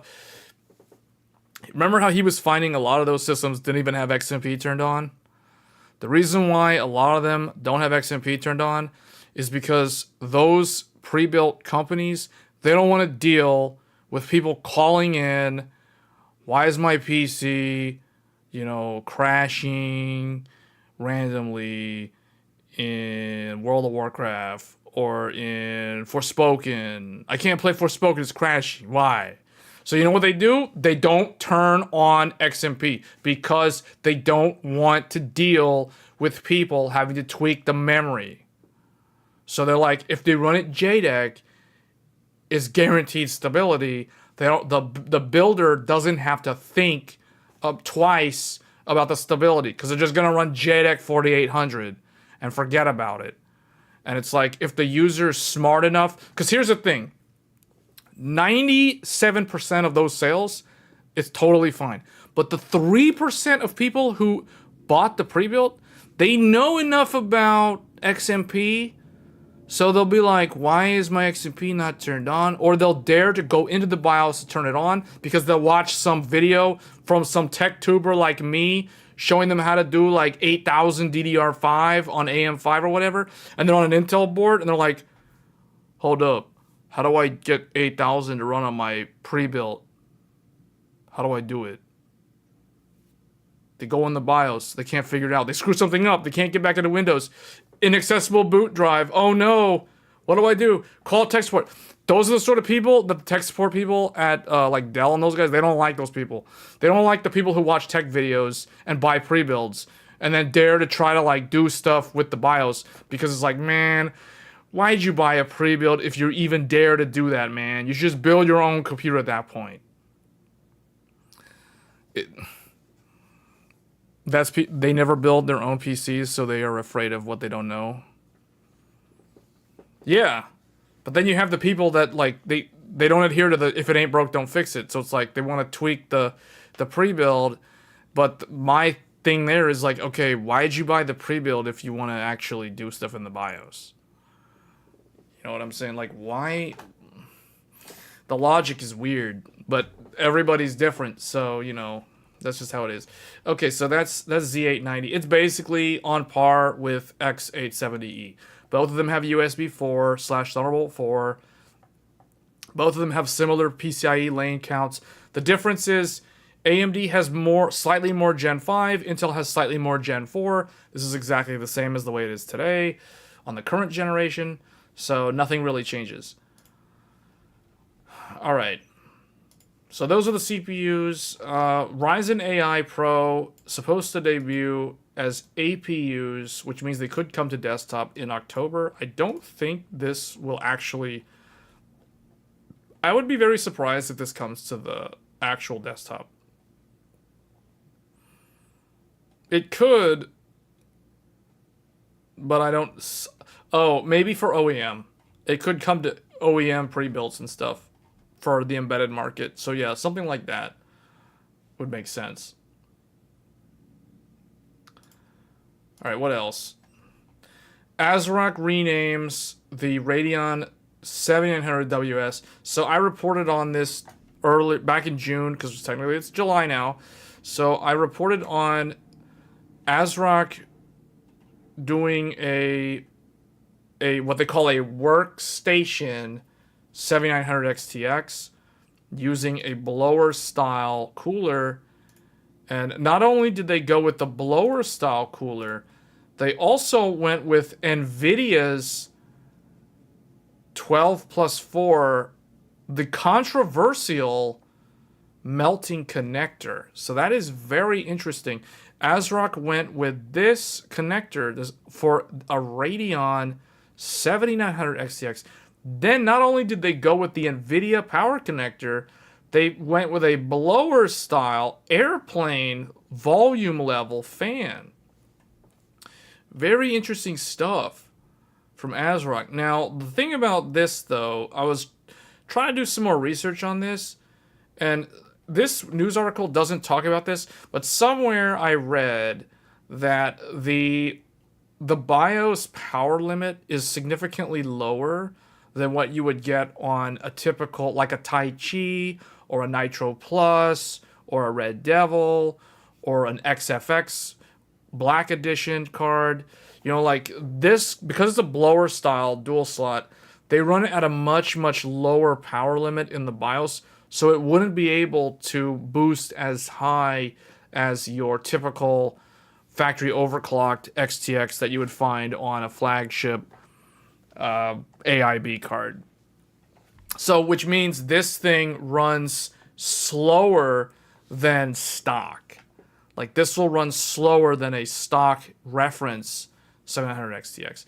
And for data center, for AI, that's totally fine. For stability, that's totally fine. So, and because it's running at a much lower power limit, I think they said something like it's only 300 watts or 290 watts. It's significantly less than the 355 reference spec. And it's nothing close to like a 400 plus watt Sapphire Nitro. So that means it will not perform as well, even though it's the same die, but it should be very, very stable. And because it's only consuming around 290 watts, the power connector is at no risk of melting because it's only, up to 300 watts. Whereas with NVIDIA's 4090, that thing does 450. And then if you overclock, it can get up to close to 600. So that's the reason why I don't think this is a bad idea. I think this is kind of it's going to be kind of, it's going to add an extra step for those that are going to adopt this for their workstation use case, because they're probably not happy about having to use an adapter when they could have just connected dual 8-pin from their power supply. But I think it's an interesting product. I have to do a hats off to ASRock, because they're the only ones that dared to make a blower style in an era where everybody cares about their RGB vomit and triple fans and quad slot and really, really thick cinder block looking graphics cards. Whereas I don't think that's the correct way that the industry should be going. I actually think we need to be moving back towards smaller GPUs. The sag factor is real. You have to be using an anti-sag bracket if you are using a triple slot GPU, especially if it doesn't have 3 fingers. But something like this is totally fine. It's not going to be heavy enough to warrant a support bracket. But it does support the standard ATX screw for like a rail, for like a chassis rack mount or something that exists in some OEM cases. So it is good that they have that as well. So that's very good. So this is actually one of my favorite 7900 XTX cards, because it's a one-of-a-kind blower style in an era where I think we need more blower style cards, personally. I'm a big fan of these. These are the sort, like, here's the thing, guys. If I am doing a build for somebody, I would opt for this over, like, a massive AIB cinder brick or cinder block. I go with one of these. Why? Because unless I know exactly where that PC is going to be situated in the environment, this sort of GPU is much better when it comes to airflow. So, like, if I have no idea how the user is going to maintain the PC, for example, I would be much more confident going with a blower style than any of the AIB or any of the axial coolers. Because this thing doesn't care if your airflow in your case is garbage. It doesn't care if you have positive airflow. It doesn't care if you have negative pressure airflow. It's a blower. It doesn't care. Also, the other thing, these radial fans literally last forever. These are way more durable than any of the axial fans. These things don't die. You don't believe me? When was the last time you had to replace your car's air conditioner fan? Because car air conditioner fans are these type of fans. These fans don't die. Radial fans are a lot more durable than axial fans. They're rated to handle much higher speeds and much, much longer lifespan. So this is definitely a very good choice. And that's the reason why for many, many years, OEM pre-builds were always blower-style cards. People who don't know much about PC building would tell me they have a VCR-style GPU. I'm like, what are they talking about? And then I realized, oh, that means that they just have a blower style, calling it a VHS-looking GPU. Or I got a VCR-shaped GPU. I was like, okay, I know what you're talking about. Yeah, you just got a blower style. Okay, you got a radial fan. So very, very good. This is probably like my second or third favorite 7900 XTX. Just automatically, even though I don't have one. Just straight up, because this thing is built like a tank.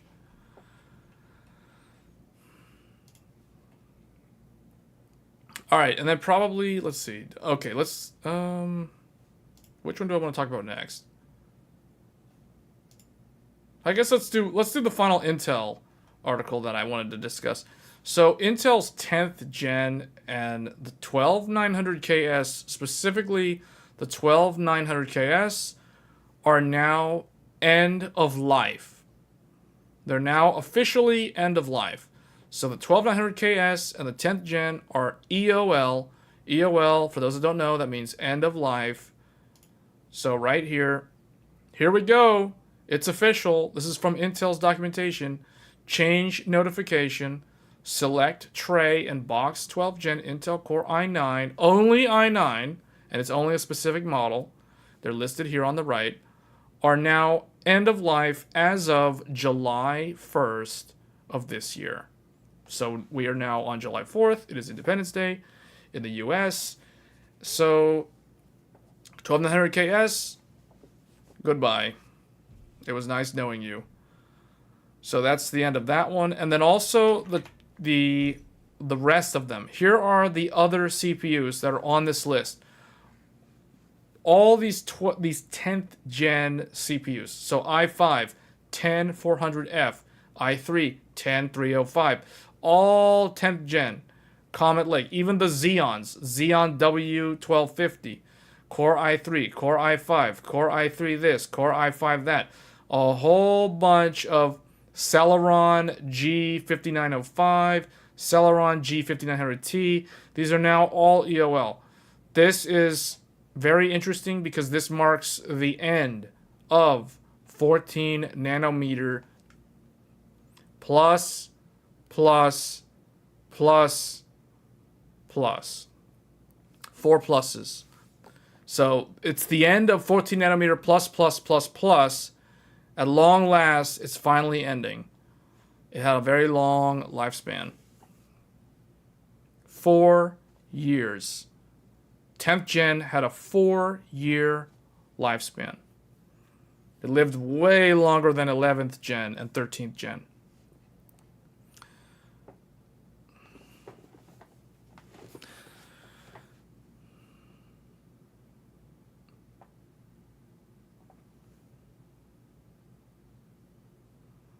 Laptops does it automatically. No need to go to BIOS. It depends on the manufacturer, though. Pre-builds from Dell and HP may also have software in the desktop that does that as well. The thing with desktops, the reason why manufacturers don't like to put that sort of software on a desktop, but they will put it on a laptop, is because the laptop has a battery.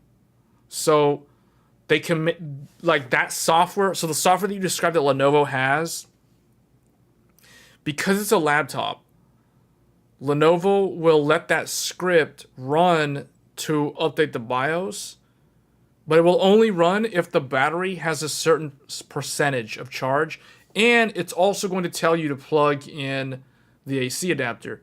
So meaning it will not run unless you have the AC adapter plugged in. But here's the thing.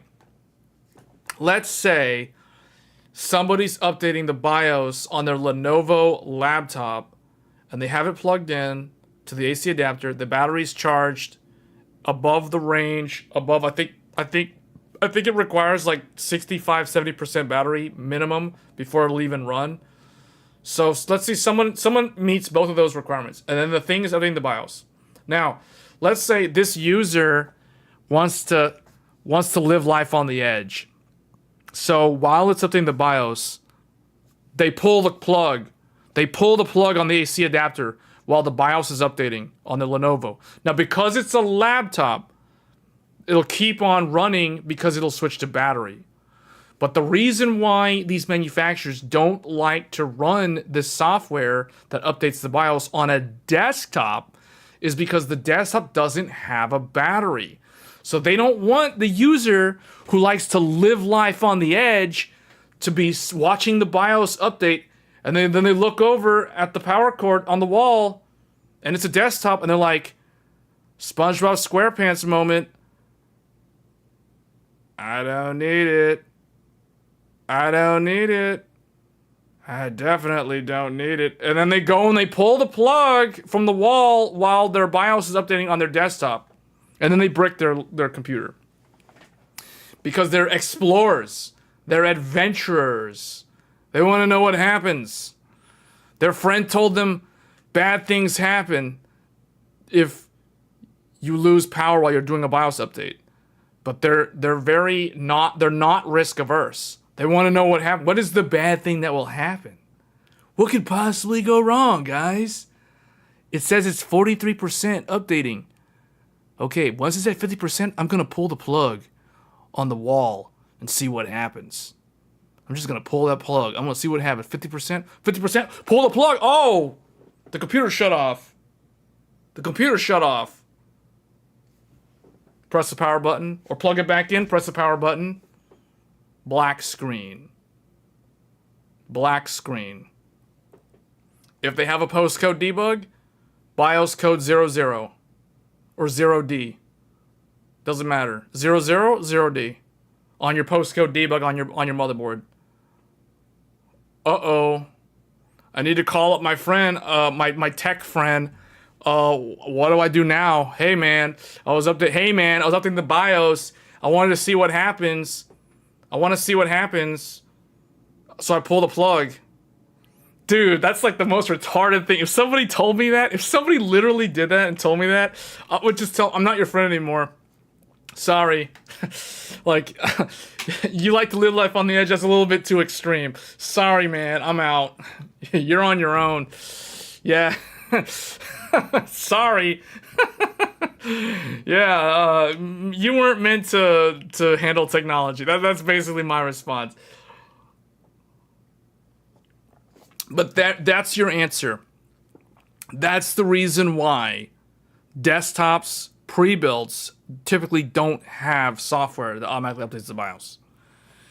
Because they don't want people calling in, hey man, I bought a PC from you guys like 2 months ago, and I was watching Linus, and he was saying, make sure you update your BIOS, and you can run DDR5 8000 or whatever. Like, so I wanted to try it, and then I was like, or it could be a natural disaster. Literally, somebody is updating the BIOS, and they lose power. They lose electricity in their house. They get a blackout out of nowhere. Or someone goes and updates their BIOS while there's a thunderstorm happening outside, and they're updating their BIOS. I'm just gonna update the BIOS. How long is this possibly gonna take? I'm not gonna lose power. Proceeds to lose power due to a thunderstorm outside. Bricked motherboard.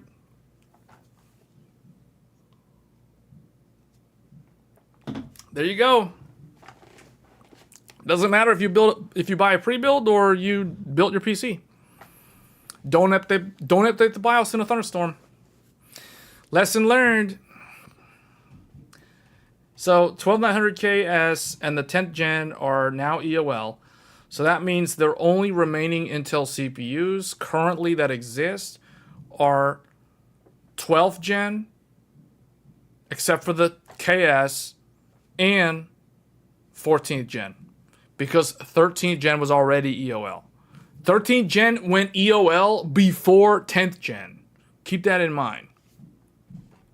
Alright, so that is the last Intel article, and then the very last AMD one is this rumored article on Ryzen 9000X3D.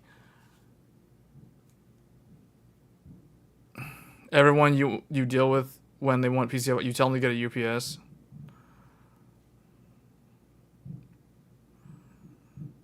Yeah, but see, the people that don't want to spend money on a UPS are the same people that they'll spend $2,000 on a 4090, but then they'll spend like $50 on a 600 watt bargain bin, not even 80 plus power supply.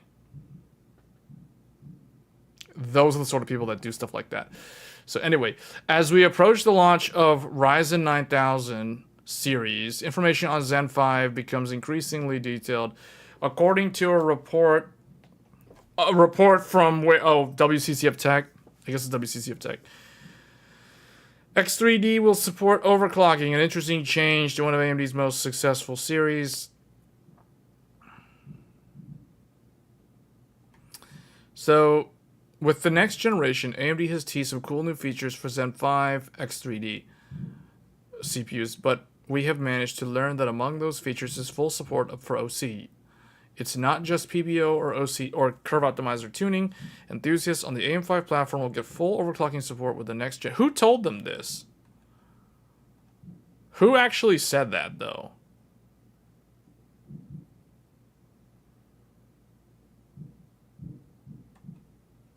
Also, these numbers are wrong. Their numbers for Zen 2 and 3 are wrong. It is okay. Yeah, I don't really know how much we can believe some of this stuff because what manual overclock would say? Oh, they're talking about X3D. Okay, well, I mean, it'll be interesting to see what they even mean by full overclocking because I feel like Ryzen overclocking nowadays is very. Like, you have two options. You basically either use the curve optimizer with load line, or you use manual OC, which is nothing like how old school overclocking used to be, where you still maintained the dynamic voltage scaling with offset mode. So, I don't know. I don't know how much this... this means. Oh, that's an old article. Hold on. I think that's pretty much it though for this week. I think that's it.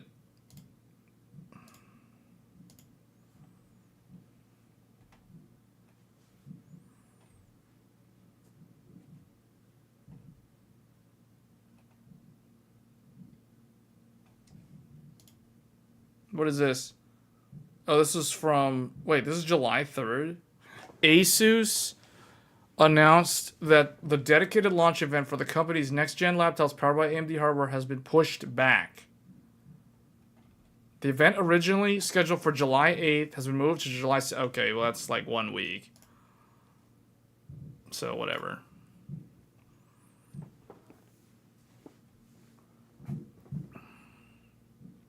What do you use to power down your PC when battery backup goes out?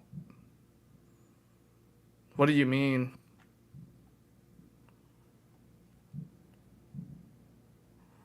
I have 4 battery backups, 1 for the PC, 1 for the TV and the consoles, 1 for the modem and the router, and 1 for the TV and the router repeater. Wait, what? I don't understand the question. What do you use to power down your PC when the battery backups go out? If the battery has no charge, then and you lose power, the PC just turns off, like a normal outage. I don't know if I understand the original question. When power goes out, wait, what? Wait, yeah, when power goes out, the PC stays running. The PC doesn't turn off. So that's what a universal power supply does. Like,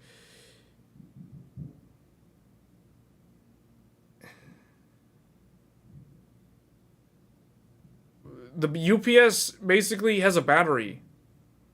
It has a battery. Think of it like, okay, if you add a UPS, now your desktop is kind of like a laptop because now you have a battery. I mean, it has nothing to do with Windows. Windows is not going to recognize it because it's not part of the computer. But it's basically a battery backup in the event that you lose your electricity source. You now run on the battery inside the well, if the battery in the UPS runs out, then the computer will just turn off.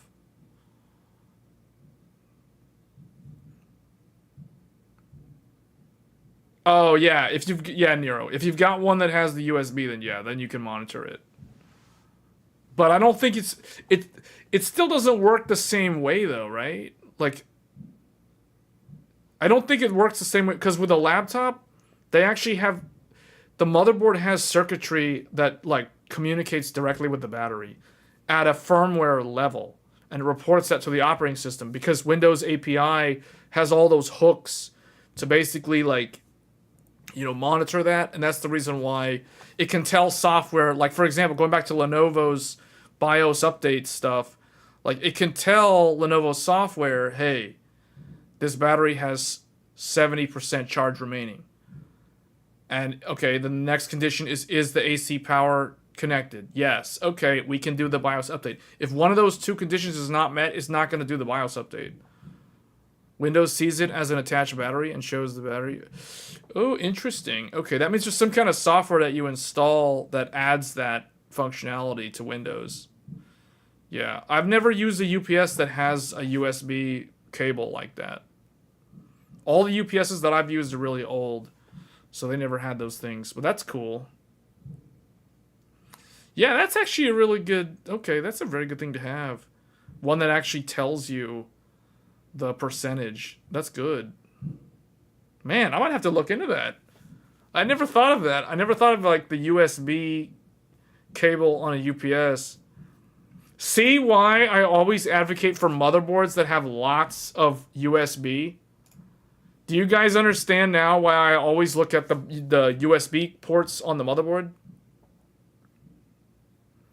That's another USB port that's going to take up.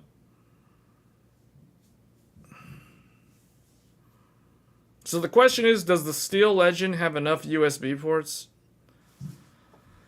The UPS goes on one, the mouse, the keyboard, the microphone, the webcam, the camera, the what else? The game controller. So we're currently at 7 USB. What else? There's something that I'm missing. The VR headset. Okay, so that's like 8. So I need a minimum of like 8 USB type A. So you were asking what software or how you guys power off? Oh, you just put the computer to... If you shut the computer down, it'll turn off. Just like a laptop. It's no different from a laptop. You can send the laptop to sleep. You can shut down the laptop. You can hibernate the laptop. You can do the exact same thing with the desktop. What do you mean thumb drive? Oh yeah, thumb drive. Well, that one I plug out the front. I plugged it on the front panel. But yeah. This is why you need lots of USB. You never know how many peripherals you have to plug in.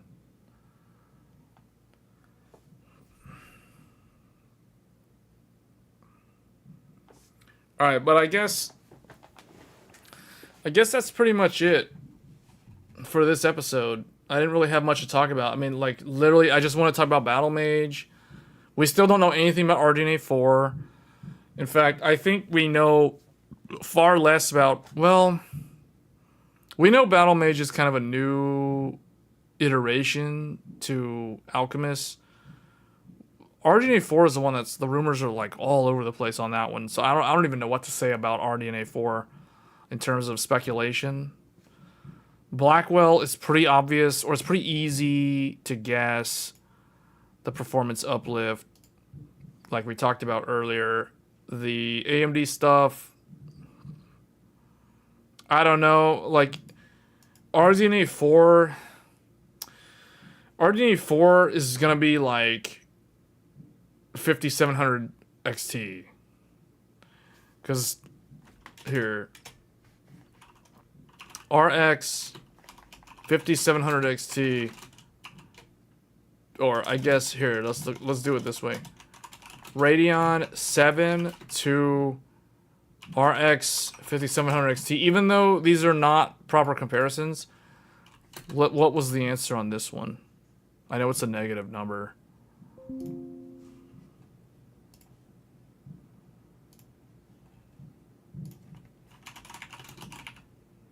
Or hold on. RX 5700 XT. Radeon 7 is 6%. So we'll call that 5%. I like to do my percentages in multiples of 5. So I'm going to round that down to 5%. So, actually, Yeah, this is, so wait a minute. We should be doing,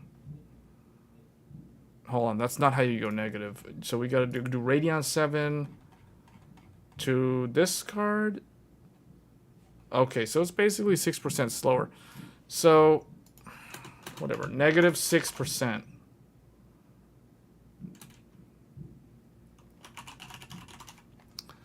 Negative 6% downgrade. Negative 6%. So if somebody had a Radeon 7 and they upgraded to a 5700 XT, because the 5700 XT was newer, it was RDNA 1 versus GCN 4.1, they actually downgraded a little bit. And they also lost half the VRAM, because this was a 16 gig VRAM. This is an 8 gig VRAM. So over time, the 5700 XT aged a lot better than the Radeon 7. But this is the reason why, like, what I'm telling you guys is what we could be in for is with RDNA 4's best card could end up being like a 7900 XT going to a RDNA 4 flagship. You could be looking at negative scaling in terms of pure rasterization uplift. So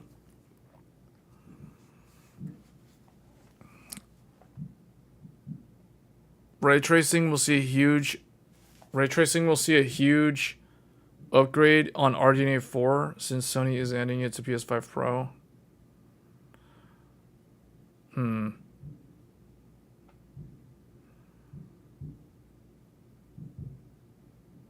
But what I'm saying is, don't be surprised if this is if this is basically the same thing as this. Where most of the performance uplifts are in ray tracing. Where it's like, okay, this, like, RDNA 4 ends up being faster than RDNA 3 in ray tracing, but the rasterization uplift is actually a small downgrade. You know, I wouldn't be surprised if that ends up happening. Because think about it. If they want to beef up the ray tracing performance, they have to dedicate a lot of silicon to the ray tracing. That comes at a cost. There's a trade-off when you want to up your ray tracing. You're gonna at the expense of your rasterization, because you only have so much die space. So that's where the node shrink helps a lot. But here's the thing: if you want to dedicate or you want to beef up your ray tracing and you're doing the node shrink, now you have less amount of space and resources to dedicate to the rasterization uplift. So your uplift in rasterization, you know, if we're being like very, very optimistic here in terms of like same memory bus, all that stuff, if it's exactly the same, they either leave the shader count the same or up the shader count and there's improvements to the architecture, you know, you're probably in like low double-digit percentage gains, like 15% uplift, maybe 20% at best, with a new node shrink and all those things. But if they're going for like a smaller, more energy efficient, like this, essentially all over again, like a 256-bit bus, not a 384-bit, there's probably going to be a performance regression in the area of rasterization. So that's kind of what I think is going to end up happening. But if the ray tracing performance is vastly improved, I mean, maybe people will overlook that. Because I think a lot more people... But here's the thing, though. A lot more people bought the 5700 XT than the Radeon 7. Not because it was slightly weaker or more energy efficient. They bought it because it was a lot cheaper than the Radeon 7. The Radeon 7 was $700. The 5700 XT was $400. So that's a $300 difference. So if we're talking $1,000 to $700 or maybe $750 or $700, we'll just say $700 for argument's sake. If we're talking like a $300 drop in price from RDNA 3 to RDNA 4, and we're assuming that the top RDNA 4 is going to be like $700, or there's nothing like super big, there's no 384-bit part, for example, then yeah, we could be looking at this price point from AMD. And I think that would be a lot better looking to the public if that's how it performed at that price point. So it could even be like 649 to 749. I think the range for RDNA 4 would be like 649 to 749. And that's why I say 700. So that's what I think it'll be priced at. Now I could be wrong. If it performs close, but it's slower, like, okay, let's say it's as fast as the 7900 XT with much better ray tracing, then it's probably going to be 700, 750. If it's slower, if it's like a GRE or something, but it has way better ray tracing, then it's going to be like 649 or maybe even 599, like $600. Do I think RDNA 4's best card will be less than 600? No. I think 600. So what we'll do is I'll adjust this again. This is the last time, I promise. 599 is kind of the low. That's the low for the best RDNA 4. And 750 will be the high. But it's going to ultimately depend on where it lands in terms of the value proposition. Like the whole package. The ray tracing versus rasterization. How much of a downgrade the rasterization is versus RDNA 3's best cards. So... and how cheap it is to manufacture. Is it monolithic? Is it chiplet? If it's monolithic and it's relatively small and it's 256-bit bus, it's probably going to be kind of a cheaper card to manufacture. So I think AMD would be able to settle for like a $599 price point. So you have to keep in mind that this has to fit appropriately within the bounds of the other RDNA, the existing cards, like the GRE, the 7800 XT, those things. So it's like, this thing's not going to come out at $500 and then RDNA 3 is still around. Like, what? They'd have to get rid of RDNA 3 first. So if AMD wants to maximize the profitability, what they'll do is they will not launch RDNA 4 until December at the earliest, because they want to soak up as much of the, they want to get rid of all the RDNA 3 cards that are in the market now before they launch this. So that's why they're staying very quiet with this thing. It's no different from what happened last year with the 7800 XT. The reason why the 7800 XT took forever to launch was because they had too much 6800, 6750, 6950. They had all these RDNA 2 cards that were still trying to be sold off. So it's the same thing here. They're going to wait. They're not going to launch something when there's too much product from their previous generation out in the market. But yeah, I kind of think this is the range. We'll see where it lands. Like, how accurate is my price point?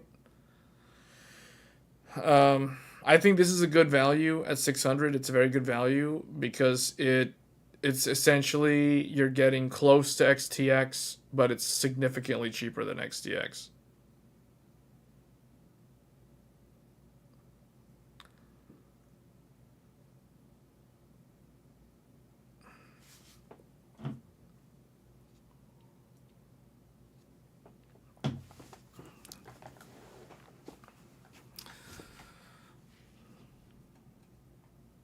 But yeah, that's what I think.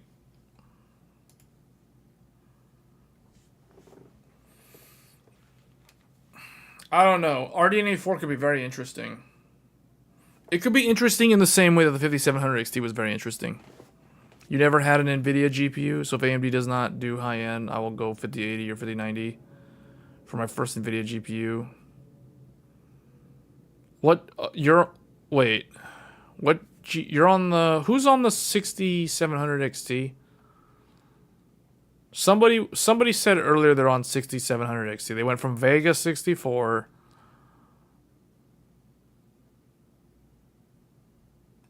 Who said that?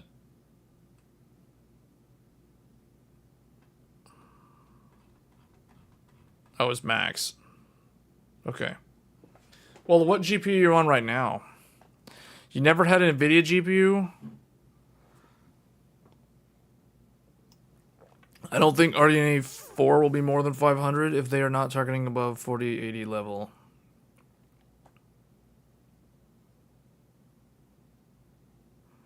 You have the XTX. The first GPU was the 1600 XT.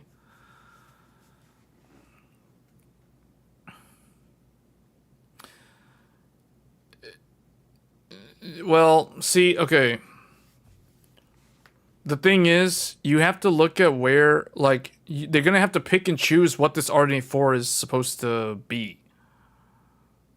You know what I mean? Like, if it's not 384, it's not going to be this. It's not going to be the replacement for this. In the same way that the 5700 XT was not really the replacement for Radeon 7. Does that make sense? But sometimes they have to do that because that's literally all the design was. Like in the case of RDNA 1, there probably was a larger RDNA 1 design, but they never brought it to market. They never mass produced it. So they just went with the one that they could get based off of yields, based off of costs per wafer. You know, there's a lot of economics, there's a lot of business decisions that go into the reason why there was no 5900 XT, for example. But if they're gonna do, if RDNA 4 is what all the rumors suggest, which is a lower, not like a super flagship Halo product like the XTX, if that's the case, then this is not the correct comparison. The same way this was never a proper comparison. Because it's like, yeah, you can compare Radeon 7 to a 5700 XT, but it's like, you know what this is like? This is basically like somebody taking a 1080 Ti and comparing a 2070 to a 1080 Ti. That's basically what this is.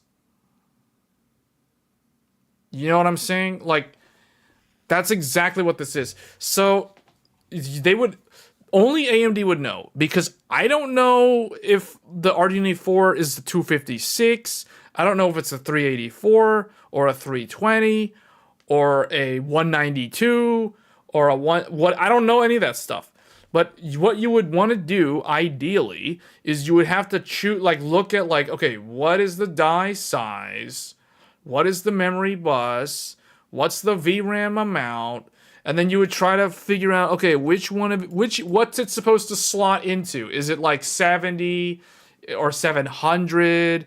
Is it an 800 part? Is it a 900 part? Like, you would have to market segment it appropriately to justify the price point. So, like Met's saying, oh, it should only be like $500. What does he say? Like $400, $500? Or $500, $550? You don't think it'll be more than $550? Okay, so if it's $550, what do we do how do we figure out the price? You guys, we know how to figure out the price. Not only do we know how to figure out performance uplifts, we know how to figure out the price based off of assumptions. We have to assume a certain class of product. So, if it's going to be why is it yellow? If it's going to be $549, what is this? Or, okay, let's say $499, $549, whatever. This is what? RX 7800 XT. Isn't that the price of this thing? Isn't this price this, last I checked? Yeah, so, okay. Now, we want to do gen-on-gen uplift. Okay, so now we're going to do RDNA 3 to RDNA 4, and we're going to keep the prices the same. So what do we need? What is the average uplift? What is the average uplift? Why am I typing it like this? 45% uplift would be the intended uplift. So, What is a GPU that exists today that is 45% faster than the 7800 XT? So now we go to our little cheat sheet here from Tech Power Up. We look up the 7800 XT. Now we look for a GPU that's 45% faster. GeForce RTX 4080 is the closest. GTX RTX 4080. So Met is actually correct. This is correct. This is logically sound. Because what did we say earlier? The average performance uplift for generation on generational uplift is on average 45%. So that means that you are correct. The RX, what is this thing? 9800 XT or something? What is it? 8800 XT? I don't. Is it gonna be 8800 XT? We don't know what it's called. Let's just say RDNA 4 flagship is going to be somewhere in this price. If this is true. If this is true. Which means RDNA 4 flagship roughly, approximately equals RTX 4080 in rasterization. There you go. I've done all the logic. I've done all the math and stuff. So there we go. So yeah, that would be good, man. That would be very good. $550 for a RTX 4080. That's good. That's not bad. That makes sense. I mean, it makes sense. It makes sense because it's meeting the metric. It's meeting the generational average, like we talked about at the beginning of the stream. So this is probably why all the rumors point to this. This is why the 4080 probably comes up in these conversations about RDNA 4. Because of that 45% industry standard uplift.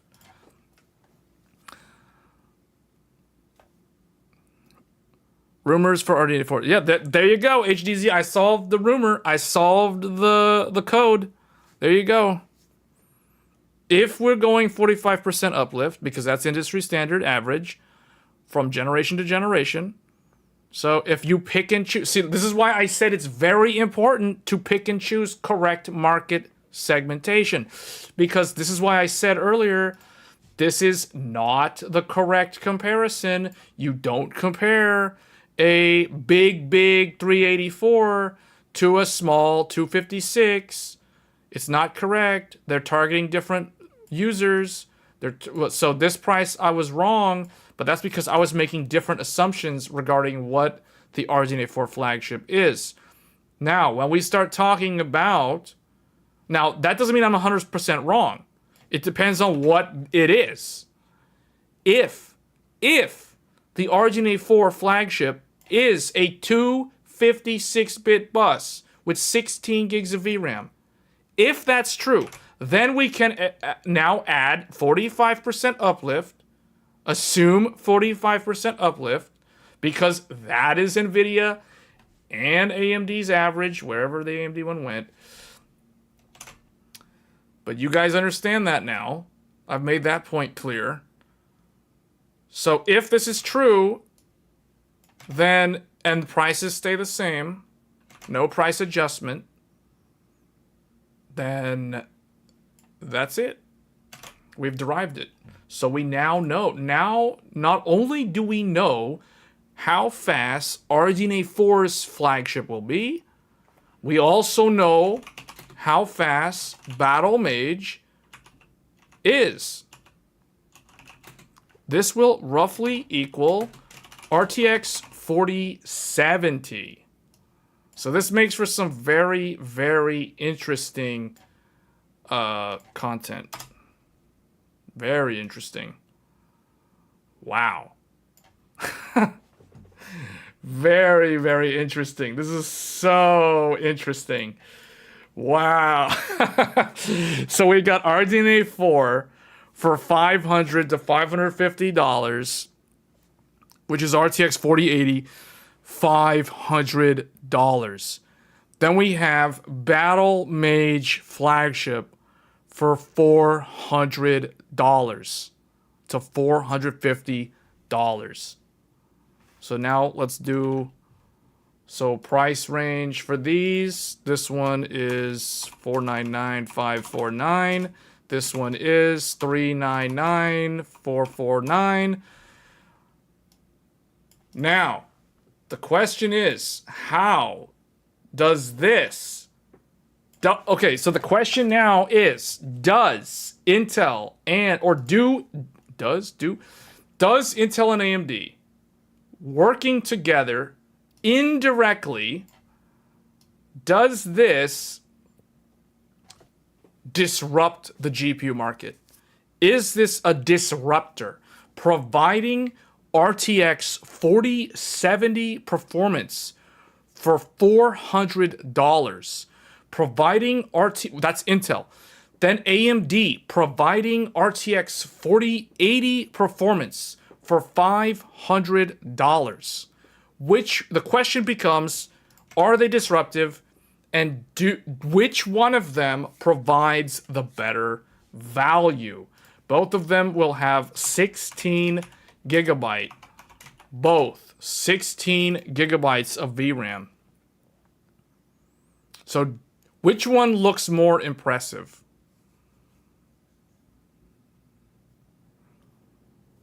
Which one of these looks more impressive? $500 for 4080 or $400 for 4070?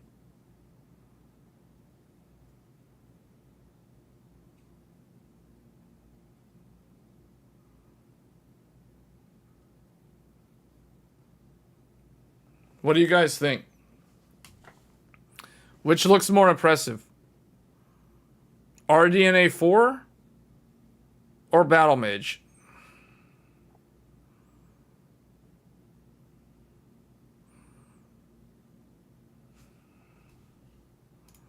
I need to check something here.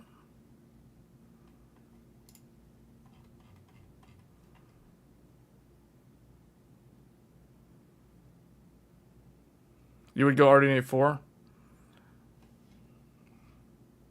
Well, I'm about to show something here that's going to be pretty interesting.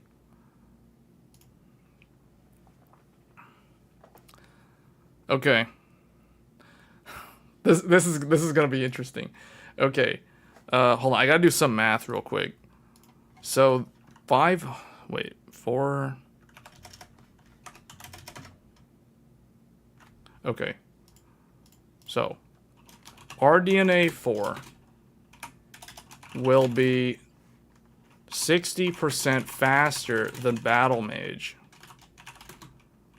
while costing 20% more money. So, it's pretty easy. It's a pretty easy answer.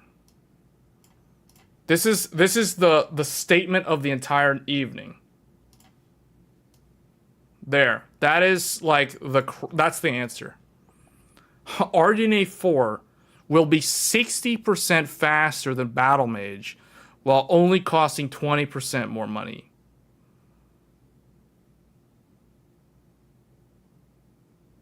Roughly. These are percentages. These are rough average percentages.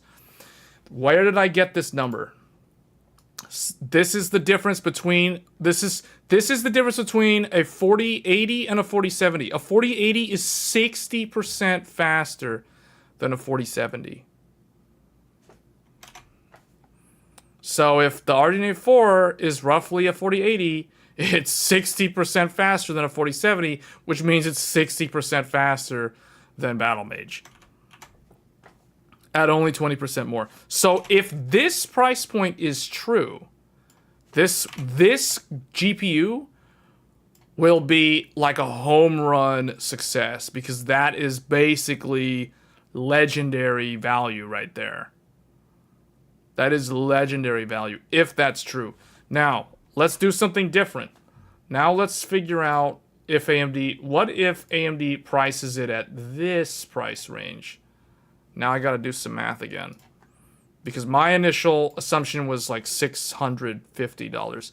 So if I say $600, so now 400, okay.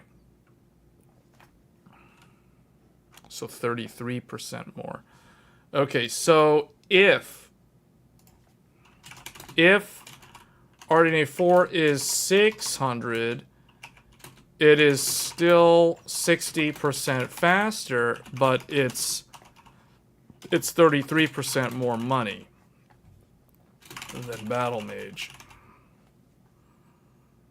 So now, so even at $600, it's still, because the gap between them is so big, because of that massive 60% uplift, or you know, comparison, objective comparison, then 33% more money than Battlemage.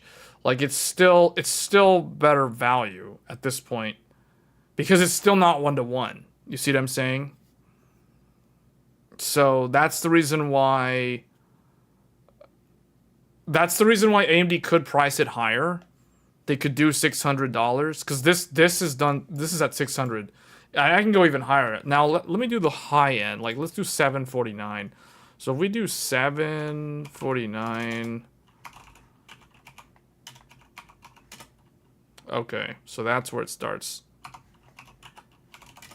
Okay, so if it's 749, it's 60% faster than Battlemage, while being 40% more money. So see, even at 749, it's still better value, but it's starting to get to the point where now it's becoming hard to obtain for most people. So that's the reason why it's kind of weird. Like, that's the reason why the price range that I think it should be at still makes sense. But I do agree, like what Met was saying, the 400 or the 500 to 549, that is like straight up gold territory right there in terms of popularity. Because I feel like a lot of people in this day and age can afford, anyone who's really serious about PC building, $500 is acceptable. But once you start going above like $600, $700, especially once you start going above $700, that's where it starts getting annoying to do that upgrade, because it starts to be very expensive. So it's that's interesting looking at it this way, to try to understand where's the break point, where at what point, basically what I was trying to find was at what price point does Battlemage actually make more sense than RDNA 4? Assuming these statements, these assumptions are true. Well, there's assumptions here. The assumption is that Battlemage is going to be a 4070 in terms of performance, and RDNA 4 is going to be a 4080 in performance. So those are the two main assumptions. And I don't think those are bad assumptions. I think those are pretty accurate assumptions. They may be off by a few percentage points, but they're still pretty accurate. In a perfect world, they will beat Intel and Nvidia on price per frame. Well, I think AMD has done that a lot of times, especially in the middle range. AMD has typically offered more value than the competition in the middle section, in the area where a lot of people actually spend money. Yeah, we're not talking about way off there in ludicrous land where it's like you're spending more than $1,000 on a graphics card. Most people would think that you're living life incorrectly. You know, there's a lot of people out there that have that opinion. If you tell someone that you spent $2,000 on a GPU, they're going to question your values. Like, I'm just saying, there's people out there that are going to make that judgment call. And hey, this is coming from somebody that bought a 4090, okay? I'm not making the judgment call. I'm just telling you guys, like, there's people in the real world, if you tell them you spent, like, you bought a 4090, and they're like, what's a 4090? And then you tell them what it is, and they're like, okay, what's your hobby again? What do you do?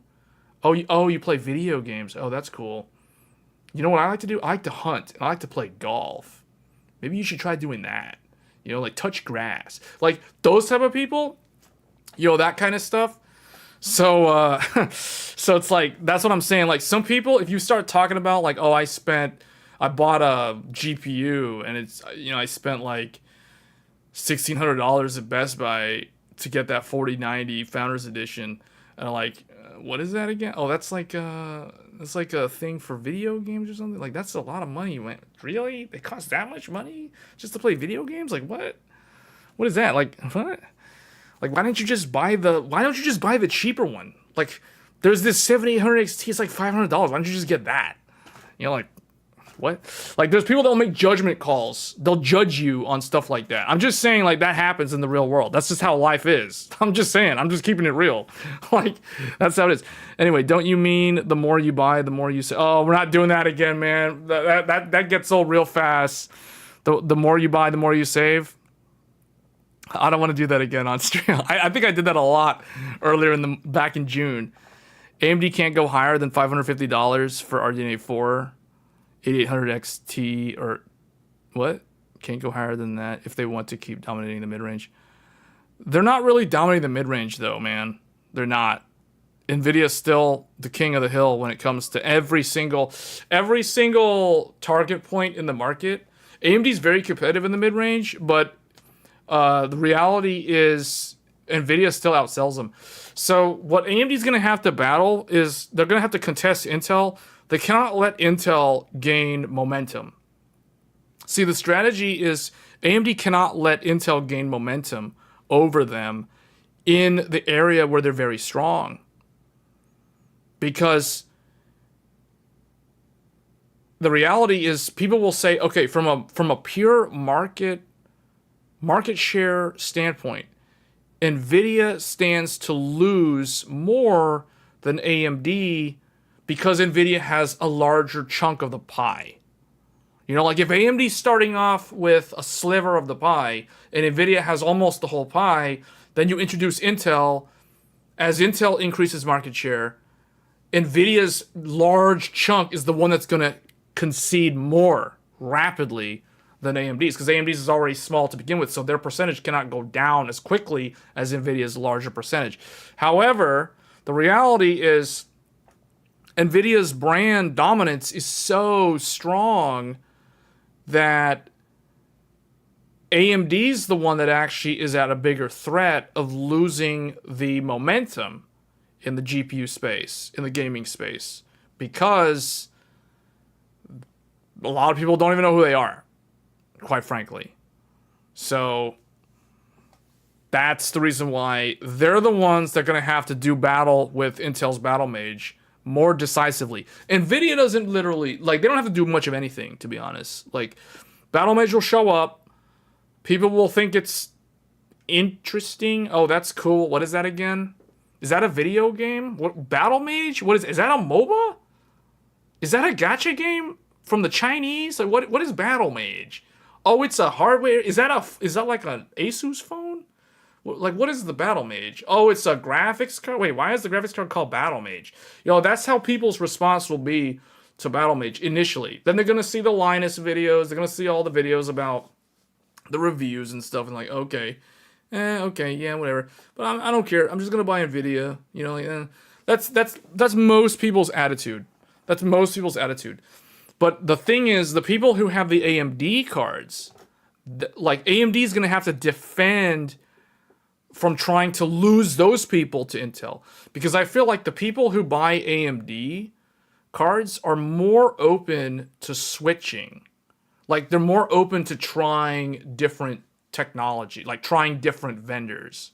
So if AMD wants to lock one of their consumers or customers back into RDNA 4, like let's say somebody is on a like on a 6800 or a 6700 or you know, maybe an older GPU like a 5700 XT or maybe even Vega 64. How is AMD going to retain that customer when Intel's going to show Battlemage and market Battlemage and it's going to try to make a big push?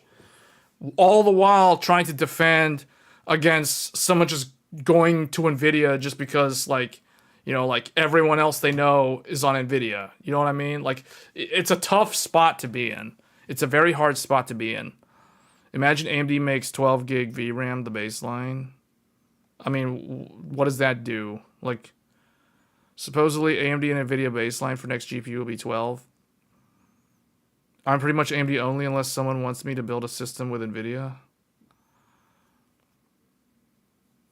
Yeah. Well, yeah. True, it's called RTX tax. Kids see RTX. I don't think a lot of kids know what RTX is. They're too busy playing Fortnite. They don't really care. AMD can't go higher than 550 if they want to keep dominating. Well, yeah. Well, we talked about that. They're not really dominating the mid-range. They're not.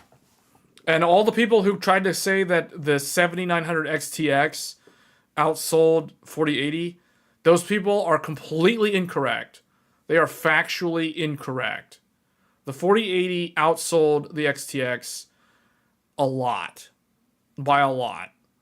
Not as much as the 3080 outsold the 6800 XT, but it was a lot. It was a lot. So, yeah. That's all I have to say on that.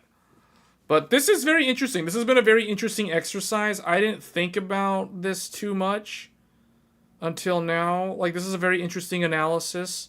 So now I kind of have an idea in my mind where these mysterious GPUs will land. These guys right here.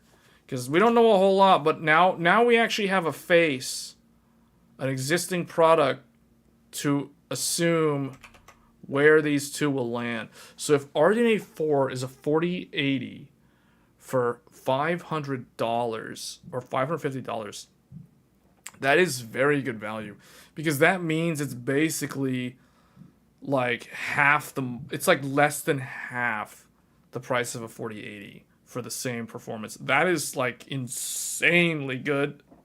However, you have to keep in mind that the 4080 launched at the very end of 2022. So by the time RDNA 4 launches, which would be around December at the earliest, it's already, you know, like 4080 performance at $1,200 2 years ago versus now at, like, what you'd have to do is you'd have to look at the fall off, the depreciation of a specific performance tier over a 24-month interval. That will be the next exercise in terms of the mathematics to figure out where, like, at what point does the price make sense? Is it insanely good value? Is it great value? Is it good value? Is it decent value? Is it okay value? That's the next exercise to do, but I would leave you guys to do that if you want to do that. Have you seen people selling used 2060, 2070 pre-built to kids online? Like, what?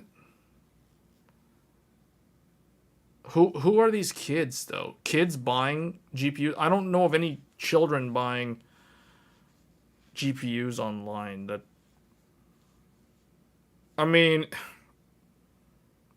kids buying 2060s, kids, like, I don't know who you're referring to be honest. I don't know what kids would be buying GPUs online. What kid has that kind of money to be buying GPUs online like that? Are we talking like college students? Like, what exactly are we talking about here? They convinced the parents. Why would they? I think they would have them buy brand new, not like used.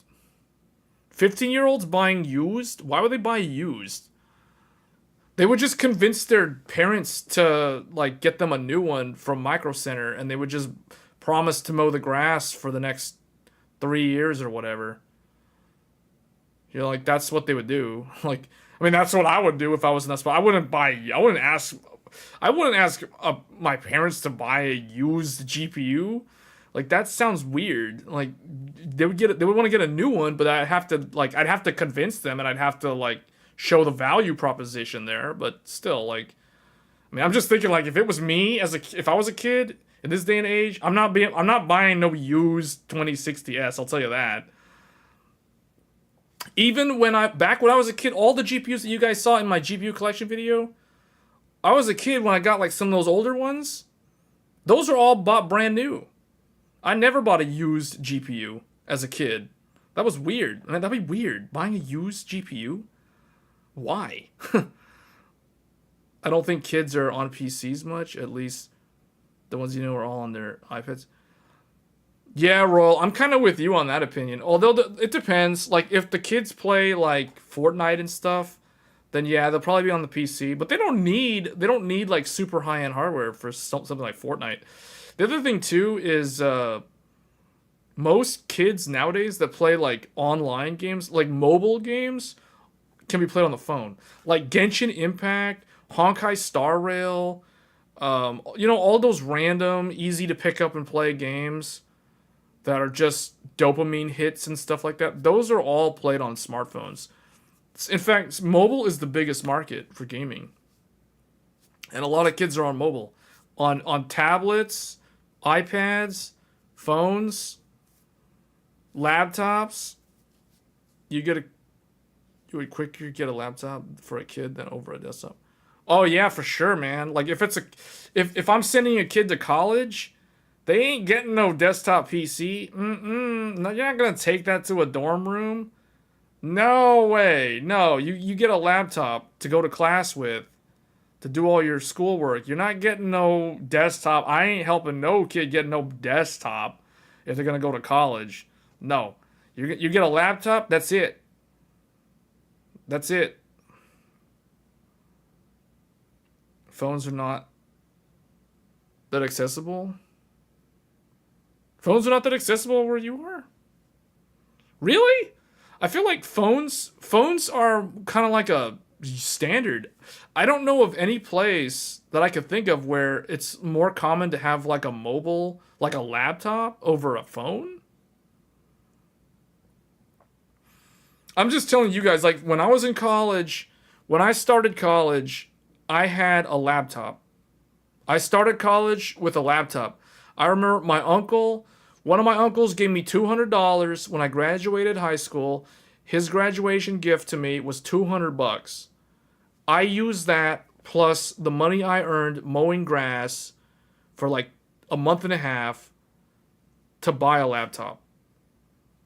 That, and then I had like then I got an actual summer job working for like a company that was doing like installation for security cameras in local restaurants. So I would know how to set up like the point of sale systems and run all the patch, like the RJ45 cables through the roof, the attic, or the ceiling of restaurants. That's what I used to do. So like when I was in like out of high school, I was doing that. And I saved up money to buy a laptop when I was going to go to college. So then I quit that job to go to college, and I had a laptop in my first year in college. I had no desktop. I had no desktop the first year in college. Now, after my first year in college, my second summer job was Fry's Electronics. So I used to work at Fry's Electronics. After my freshman year in college, I worked at Fry's Electronics, and the money that I made from Fry's was the money that I used to build my gaming desktop. So that's how I got my very first flat screen monitor. It was a 1280 by 1024 5:4 aspect ratio. I remember playing World of Warcraft on it, and I had my AMD 64 Athlon single core, and I had we've talked about this on previous streams, so everybody, well, okay, not everybody, but some of you guys have been watching my stream for a long time now. I appreciate the support. We hit 10k subs, just wanted to throw that out there. But the point that I'm making is we're talking about kids and like computers, right? I'm just thinking from my own experience. I had to save up money to build my own desktop computer. No one helped me build my own desktop computer. Now, people did help me get a laptop. I told you guys, I got $200 from one uncle as a graduation from high school gift, so I could use that money together with other money that I earned in the summer to save up, buy a laptop, and go to college.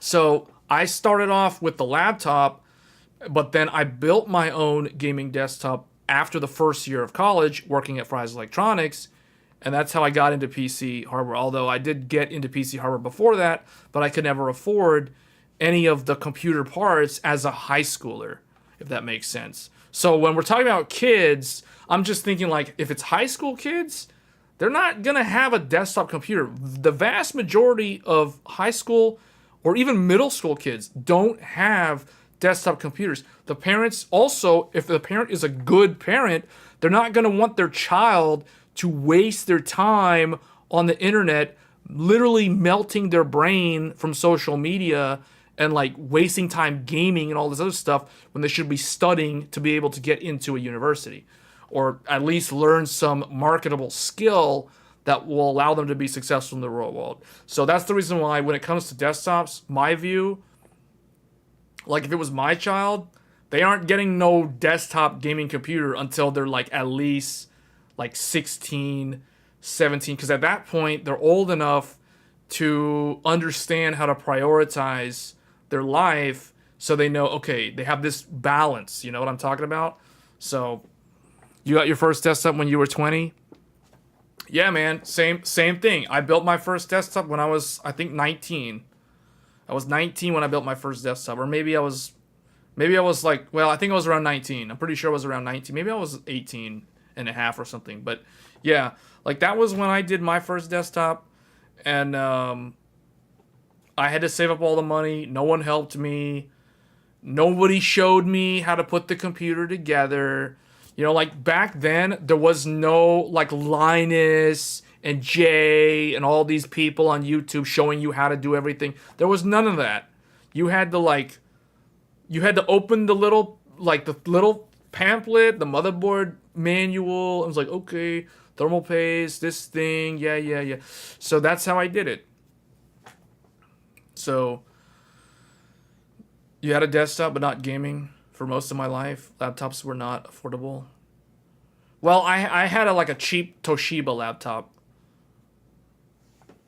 I saved up to buy I think my laptop was like $800. It was like I think it was like $749 plus tax when I bought it. So $200 was free as a graduation gift. So I paid like $550 plus tax for my own money to get my laptop to go to college. And my desktop, my first gaming desktop, was about the same amount of money. It was about $700. Not counting the monitor. I think the monitor was like $150. So I spent like $850 for my very first computer that I built myself. And that thing was awesome.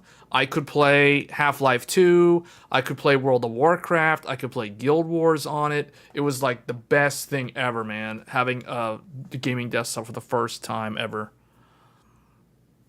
In your economy, the desktop was a better choice since things are not that developed. Yeah, yeah. Well, what I can tell you guys is when I think, like when I was in Japan, I couldn't imagine having a desktop computer and living in Japan because the lifestyle is so different. Like, I can't imagine living in Japan and not having a cell phone. I can imagine, well, okay, I lived in Japan with no desktop, but I can't imagine having a desktop in Japan unless you're like, because the apartments in Japan are so small, like you can't have this massive tower on the floor and then you have like monitors and stuff. Like I know some Japanese people have those sort of setups, but they probably have very expensive apartments, or they live in a house, or they live with their parents. You know, like it's in America, you can have a desktop in an apartment, but in Japan, I don't know how anybody can live in a tiny apartment in Japan with like no like razor thin walls. You can hear other people through the walls. You know, it's so weird. Like I can't imagine having a big desktop in living in Asia. So it's like, yeah, it's a different world, man. I get it.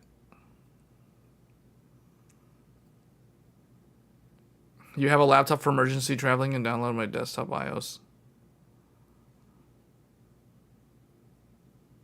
You don't even have NFC phone. We don't. Wow.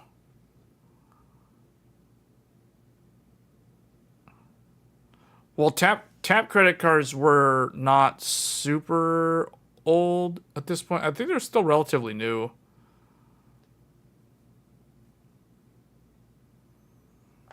I'm trying to remember when tap credit cards came out. I think they were like 7 years ago, 6 years ago. Canada has had them for a decade now. Yeah, I think the US had them like 9 years ago, but only in like certain cities. And then now it's common to see them, but there's still stores in the US that don't have like the tap credit card. You have like some of them they still have the like a lot of them have the secure chip thing. Pretty much all of them have the secure chip where they're not just the swipe. Like I don't think anyone really does the swipe anymore, but Tap and Go is great for criminals. Huh, yeah. I didn't think of that, but yeah. Yeah. But yeah, going back to what we were talking about though, like yeah, man, desktops are really rare. Like the PC enthusiasts, the people who watch my content, like they understand like the desktop computer. That's their whole hobby essentially. But most people don't think of desktops. You guys have no idea. I could go on for hours like telling you guys stories about like just people at work. If I tell them I have a desktop, they're like, "A what? You have one? Wait, what? You have one of those things from like the 90s? Why do you still have those things?" The response is like, "I haven't had a desktop in like 20 years." Like, why do you have one of those? Like, what do you need one of those for? They're big. They're like they take up all this space. Like, why do you need one of those, man? Just get a laptop. It's so much better. It's mobile. You can pick it up and go. You can travel with it. If you need monitors, you just plug in the docking station. You get like triple monitors, 4 monitors, 5 monitors, 6 monitors, and the laptop monitor and the mouse, all that good stuff. Like, why do you need a desktop? That's retarded. Like, who needs a desktop? Like, that's a typical response for the people around me when I tell them I have a desktop. Like, if I tell people, like, okay, what's your hobby? You know, like, what do you do outside of work? And I'm like, well, I'm into PC DIY. And they're like, is that a political affiliation? Like, what? They kind of look at each other like, what's that? Your PC? You're being PC? Political correctness? No. Nothing to do. No. It's personal computer, do it yourself. So I like to put together my own computer. Or like, oh, okay, yeah, that's interesting. Oh, very interesting. Yeah, okay. Interesting. That's the response that I get. Because, like, if I ask, other people, like, hey, what do you do outside of work? Like, because I'll tell them, like, I like to overclock memory and, like, push hardware to the limit and see, like, what you can get out of the silicon. And kind of see where's the edge. Where's that bleeding edge of the technology? They're like, oh, that sounds cool. I mean, that's interesting. I would never have guessed that. That's interesting. And then if I ask them, like, what do you do? What do you do outside of work? I like to hunt. I play golf. I like to travel, like go visit New Zealand, go visit Hawaii. Like, this is that's a typical response. That's the typical response. Not, I like to overclock DDR5. Like, who says that, man? Like, what? Like, what? They'd be like, okay, nerd. Yeah, man, exactly.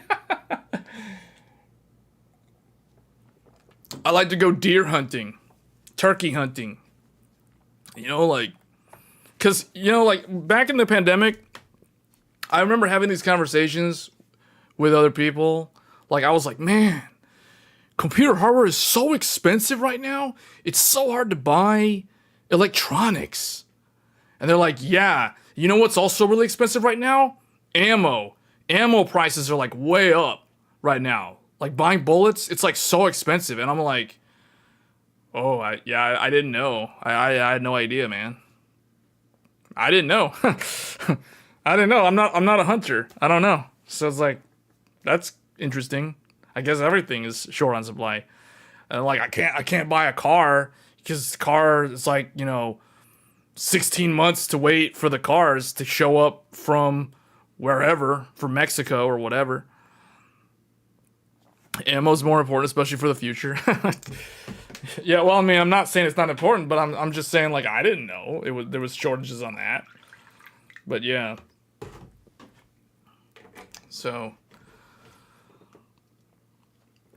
these are the sort of people that if you tell them if they buy a Ryzen 9000 series processor and if they pair it up with an X670 motherboard on day one, they have to do a BIOS update. You start telling someone that they have to update their BIOS, they're going to look at you like, I'm not going to buy that. That's not for me. That's the response. So, yeah. BIOS, what's that? Exactly. I meant UEFI. UEFI? Is that like an acronym for some kind of new style of government? What?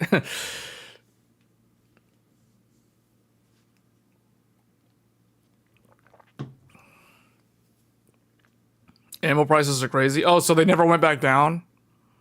Wow. Yeah.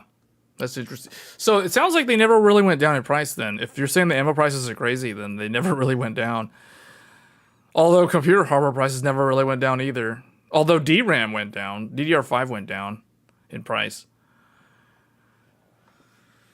UEFI is the alien in the closet. Yeah. Alright, guys. Well, I guess that's it for this episode. We went 3 hours. I think that's a good length.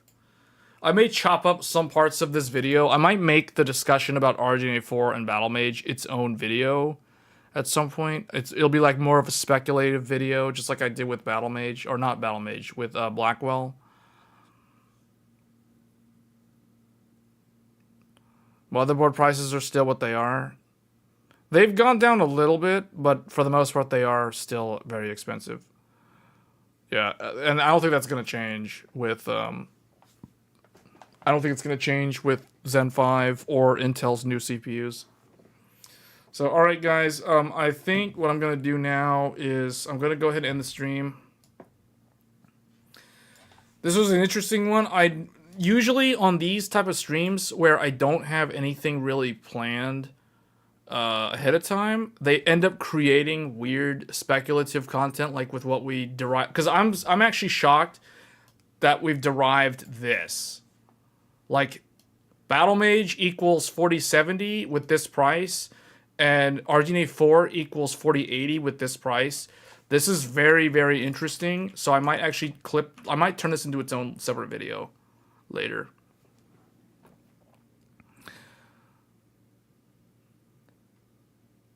That will probably be next generation Sherman, the PCI 5. But anyway, guys, it's been great. I will see you guys on next Thursday. We will probably be streaming more Final Fantasy 14 Endwalker. So if you guys want to stop by and just chat, ask questions, whatever, while I'm grinding levels to 100 on different jobs, That's fine. I'm trying to be able to get to do the extreme fights in the game, which is basically the absolute pinnacle of end game content in Final Fantasy right now. There's 2 fights in particular that require groups of 8 people working as a team.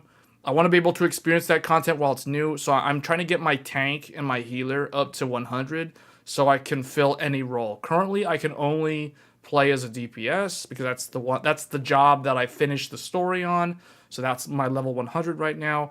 But I want to try to get my Dark Knight, my Gunbreaker, my White Mage, and maybe Astrologian and the Scholar up to 100. So there's going to be a lot of grinding levels for me to get those jobs up to 100. But it's been pretty fun overall. I would say that game is probably what I would recommend people play, especially if you previously played Final Fantasy XIV. If you want to get back into the game, provided you don't hate the game and you played it previously, I think this is the best time to be playing Final Fantasy, to be honest. It's summer. There's not a lot going on. The community is really good. You're sucked into the First Ascendant. Yeah, people in my channel have been telling me about that game, but I remember when that game was early access.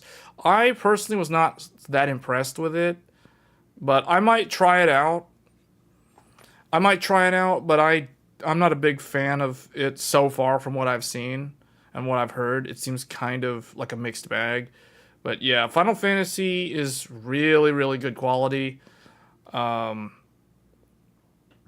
I think it's good. Elden Ring was the only other game that I was playing. When's Black Myth Wukong? I think I have that on my... I'm tracking that game. Hold on. I think it's August. Let me see. Yeah, it's like late August for Black Myth Wukong. So it's not that much longer to wait. I might stream Trails Through Daybreak tomorrow evening or Saturday. So if you guys want to stop by. So that's the only other game that I've been tracking for this year. Black Myth Wukong, I don't even know if I'm going to play that game, to be honest. That's it. Like, for me, Silent Hill 2, the remake, I'll probably play that when it comes out. But other than that, I've got, like, literally nothing. So all my content for the second half of this year is going to be tech-related. It's not really going to be gaming-related. Whereas the first half was so heavy on the gaming, it kind of ends with Final Fantasy XIV Dawn Trail. We will be doing some content on the PS5 Pro whenever that comes out. I do plan on getting one of those on launch day. That's the only piece of hardware that I have no idea when it's going to show up. At least with these PC parts, we have a general idea when to expect them. But with Sony's PlayStation 5 Pro, I have no idea. But I do plan on getting a PS5 Pro. I plan on revisiting Final Fantasy VII Rebirth, Final Fantasy 16, and some other games that didn't really run that great. Lords of the Fallen would be another one that I want to test on the PlayStation 5 Pro. See how UE5 games run on a PS5 Pro versus the base model. So that is something that I will definitely update. Will you upgrade the BIOS on the Master? Yes, C6, I have already updated the BIOS. So my computer, my Aorus Master, is already prepared. It's like when Reggie from Nintendo said, "My body is ready. My motherboard is ready. It's already prepared for Zen 5. They just need to release the CPUs, and then I will upgrade to it." I don't know if I'm going to get a new motherboard, but I already have the BIOS updated. I'm already ready to go. I can tell you which one I'm on right now. Here, let me pull up CPU-Z real quick. Y2K ready. Yeah, I'm running F30. I think that's the one. Let me make sure. We can go to the website real quick.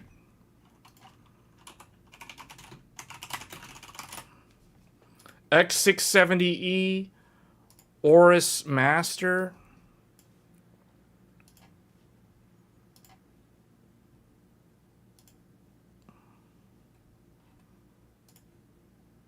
Yeah, F30. This is the BIOS that I'm running right now on mine. I just pulled up CPU-Z. I'm running F30 with a GISA 1170 patch A for next gen Ryzen processor support. So I'm ready to go, man. I'm ready for that Zen 5. Y2K ready, Zen 5 ready, Ryzen 9000, here we go. So I've got Aorus Master prepared. I think I have my other, because my Steel Legend, the ASRock Steel Legend, I could also go to Zen 5 on this. Yeah, I'm on 301 on this one. However, I don't think I'm going to put Zen 5 in the Steel Legend. I'm probably going to leave the 7950X3D is going to stay in the Steel Legend. But the Aorus Master currently has the 7950X. So for those that don't know, we have multiple CPUs here on this channel. The Aorus Master is paired up with the standard 7950X. So this is the processor that's probably going to get replaced by Zen 5. Whereas I'm probably going to keep using the 7950X3D with the ASRock Steel Legend.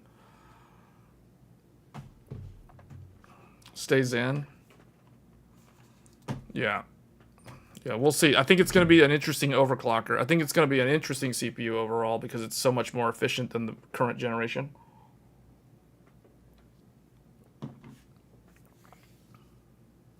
That board is EATX. The Aorus Master, you are correct. It is an EATX motherboard. We are using this with a Fractal Torrent case.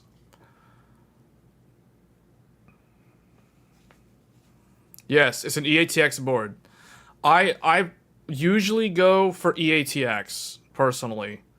But I'm not someone who likes small form factor builds.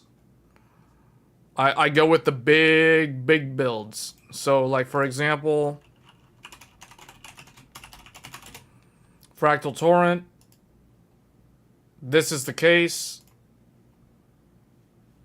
This is the case that I'm using right now. The Aorus Master is in this. The Steel Legend is in a very old case from Cooler Master. It's called a Scout 2. It doesn't have nearly as good airflow. ATX Fat Edition. You bought Aorus Master based on the great video way back then. Yeah, we'll be making another video. I do plan on making a X870E tier list video. Once those motherboards are announced and I can evaluate all of the specs based off of the manuals and the block diagrams and how the manufacturer used all the resources that the chipset offers and the CPU lanes, all that sort of stuff. The placement of the PCIe slots, for example, cooler compatibility. I factor in a lot of those things when I make those videos. The thing is, people always are like, well, what about BIOS? You didn't talk about BIOS. You didn't talk about VRM. Well, VRM, literally, if you're spending $500 on the motherboard, the VRM is good, okay? The VRM is good. That's it, period. There's no more talking about the VRM. Like, if you spend $500 on a VRM, the VRM is good. Also, the CPU doesn't pull nuclear wattage power levels like Intel, so we don't have to deal with heat and, like, massive overbuilt heat sinks, which the $500 motherboard, like the Aorus Master, even though it's an AMD board and the AMD CPU doesn't use that much power, it still has an overbuilt VRM. So there's nothing there to talk about. But yeah, like, I will talk about UEFI. The thing is, it's personal preference at that point. You know, like, I can't say Asus's UEFI layout is better than MSI's or Gigabyte's is better than all of them. I can't make those generic statements because that's an opinionated statement. You know what I mean? So people were like, well, you didn't talk about the UEFI or the BIOS. Well, because if I think MSI is better than everyone else because of the way they lay out their BIOS, that doesn't mean that someone else will agree with me. So I can't grade, I can't make a tier list based off of how the UEFI looks. See what I'm saying? That's not an objective comparison. That is a subjective comparison. And when you make these type of videos and you want them to be accurate, you cannot put subjective remarks in a tier list video. That's just not how it works. It has to be objective. So anyway, guys, that's going to be it. But I will be doing a similar set of videos. We're going to be doing the analysis videos on the different motherboards based off of the brands. So Asus will have its own video, MSI will have its video, then Gigabyte, and so on. And then we will be doing tier list videos as well, just like I did last time for both. We'll do X670E or X870E separately in one video, and then we'll do X870 in another video. So lots of content on motherboards and Zen 5 CPUs coming up real soon on the channel as we get closer, and then even post-launch of Zen 5. So with that being said, I'm going to go ahead and get out of here. Thank you, everybody, for watching, and I will catch you guys next Thursday on Tech Thursdays. And if you're new to the channel and you haven't subscribed, but you just discovered this content recently, either from one of the memory videos or the motherboard videos, and you're thinking about doing a PC build or upgrade, get subscribed to the channel. It does help me out. It does make me feel motivated that people actually care about this sort of topic, like this subject matter. So I will keep making the videos. So I appreciate that. But once again, thank you all for watching, and I will catch you guys on the next episode of Tech Thursdays. Until then, take care, and I'll see you then. Bye.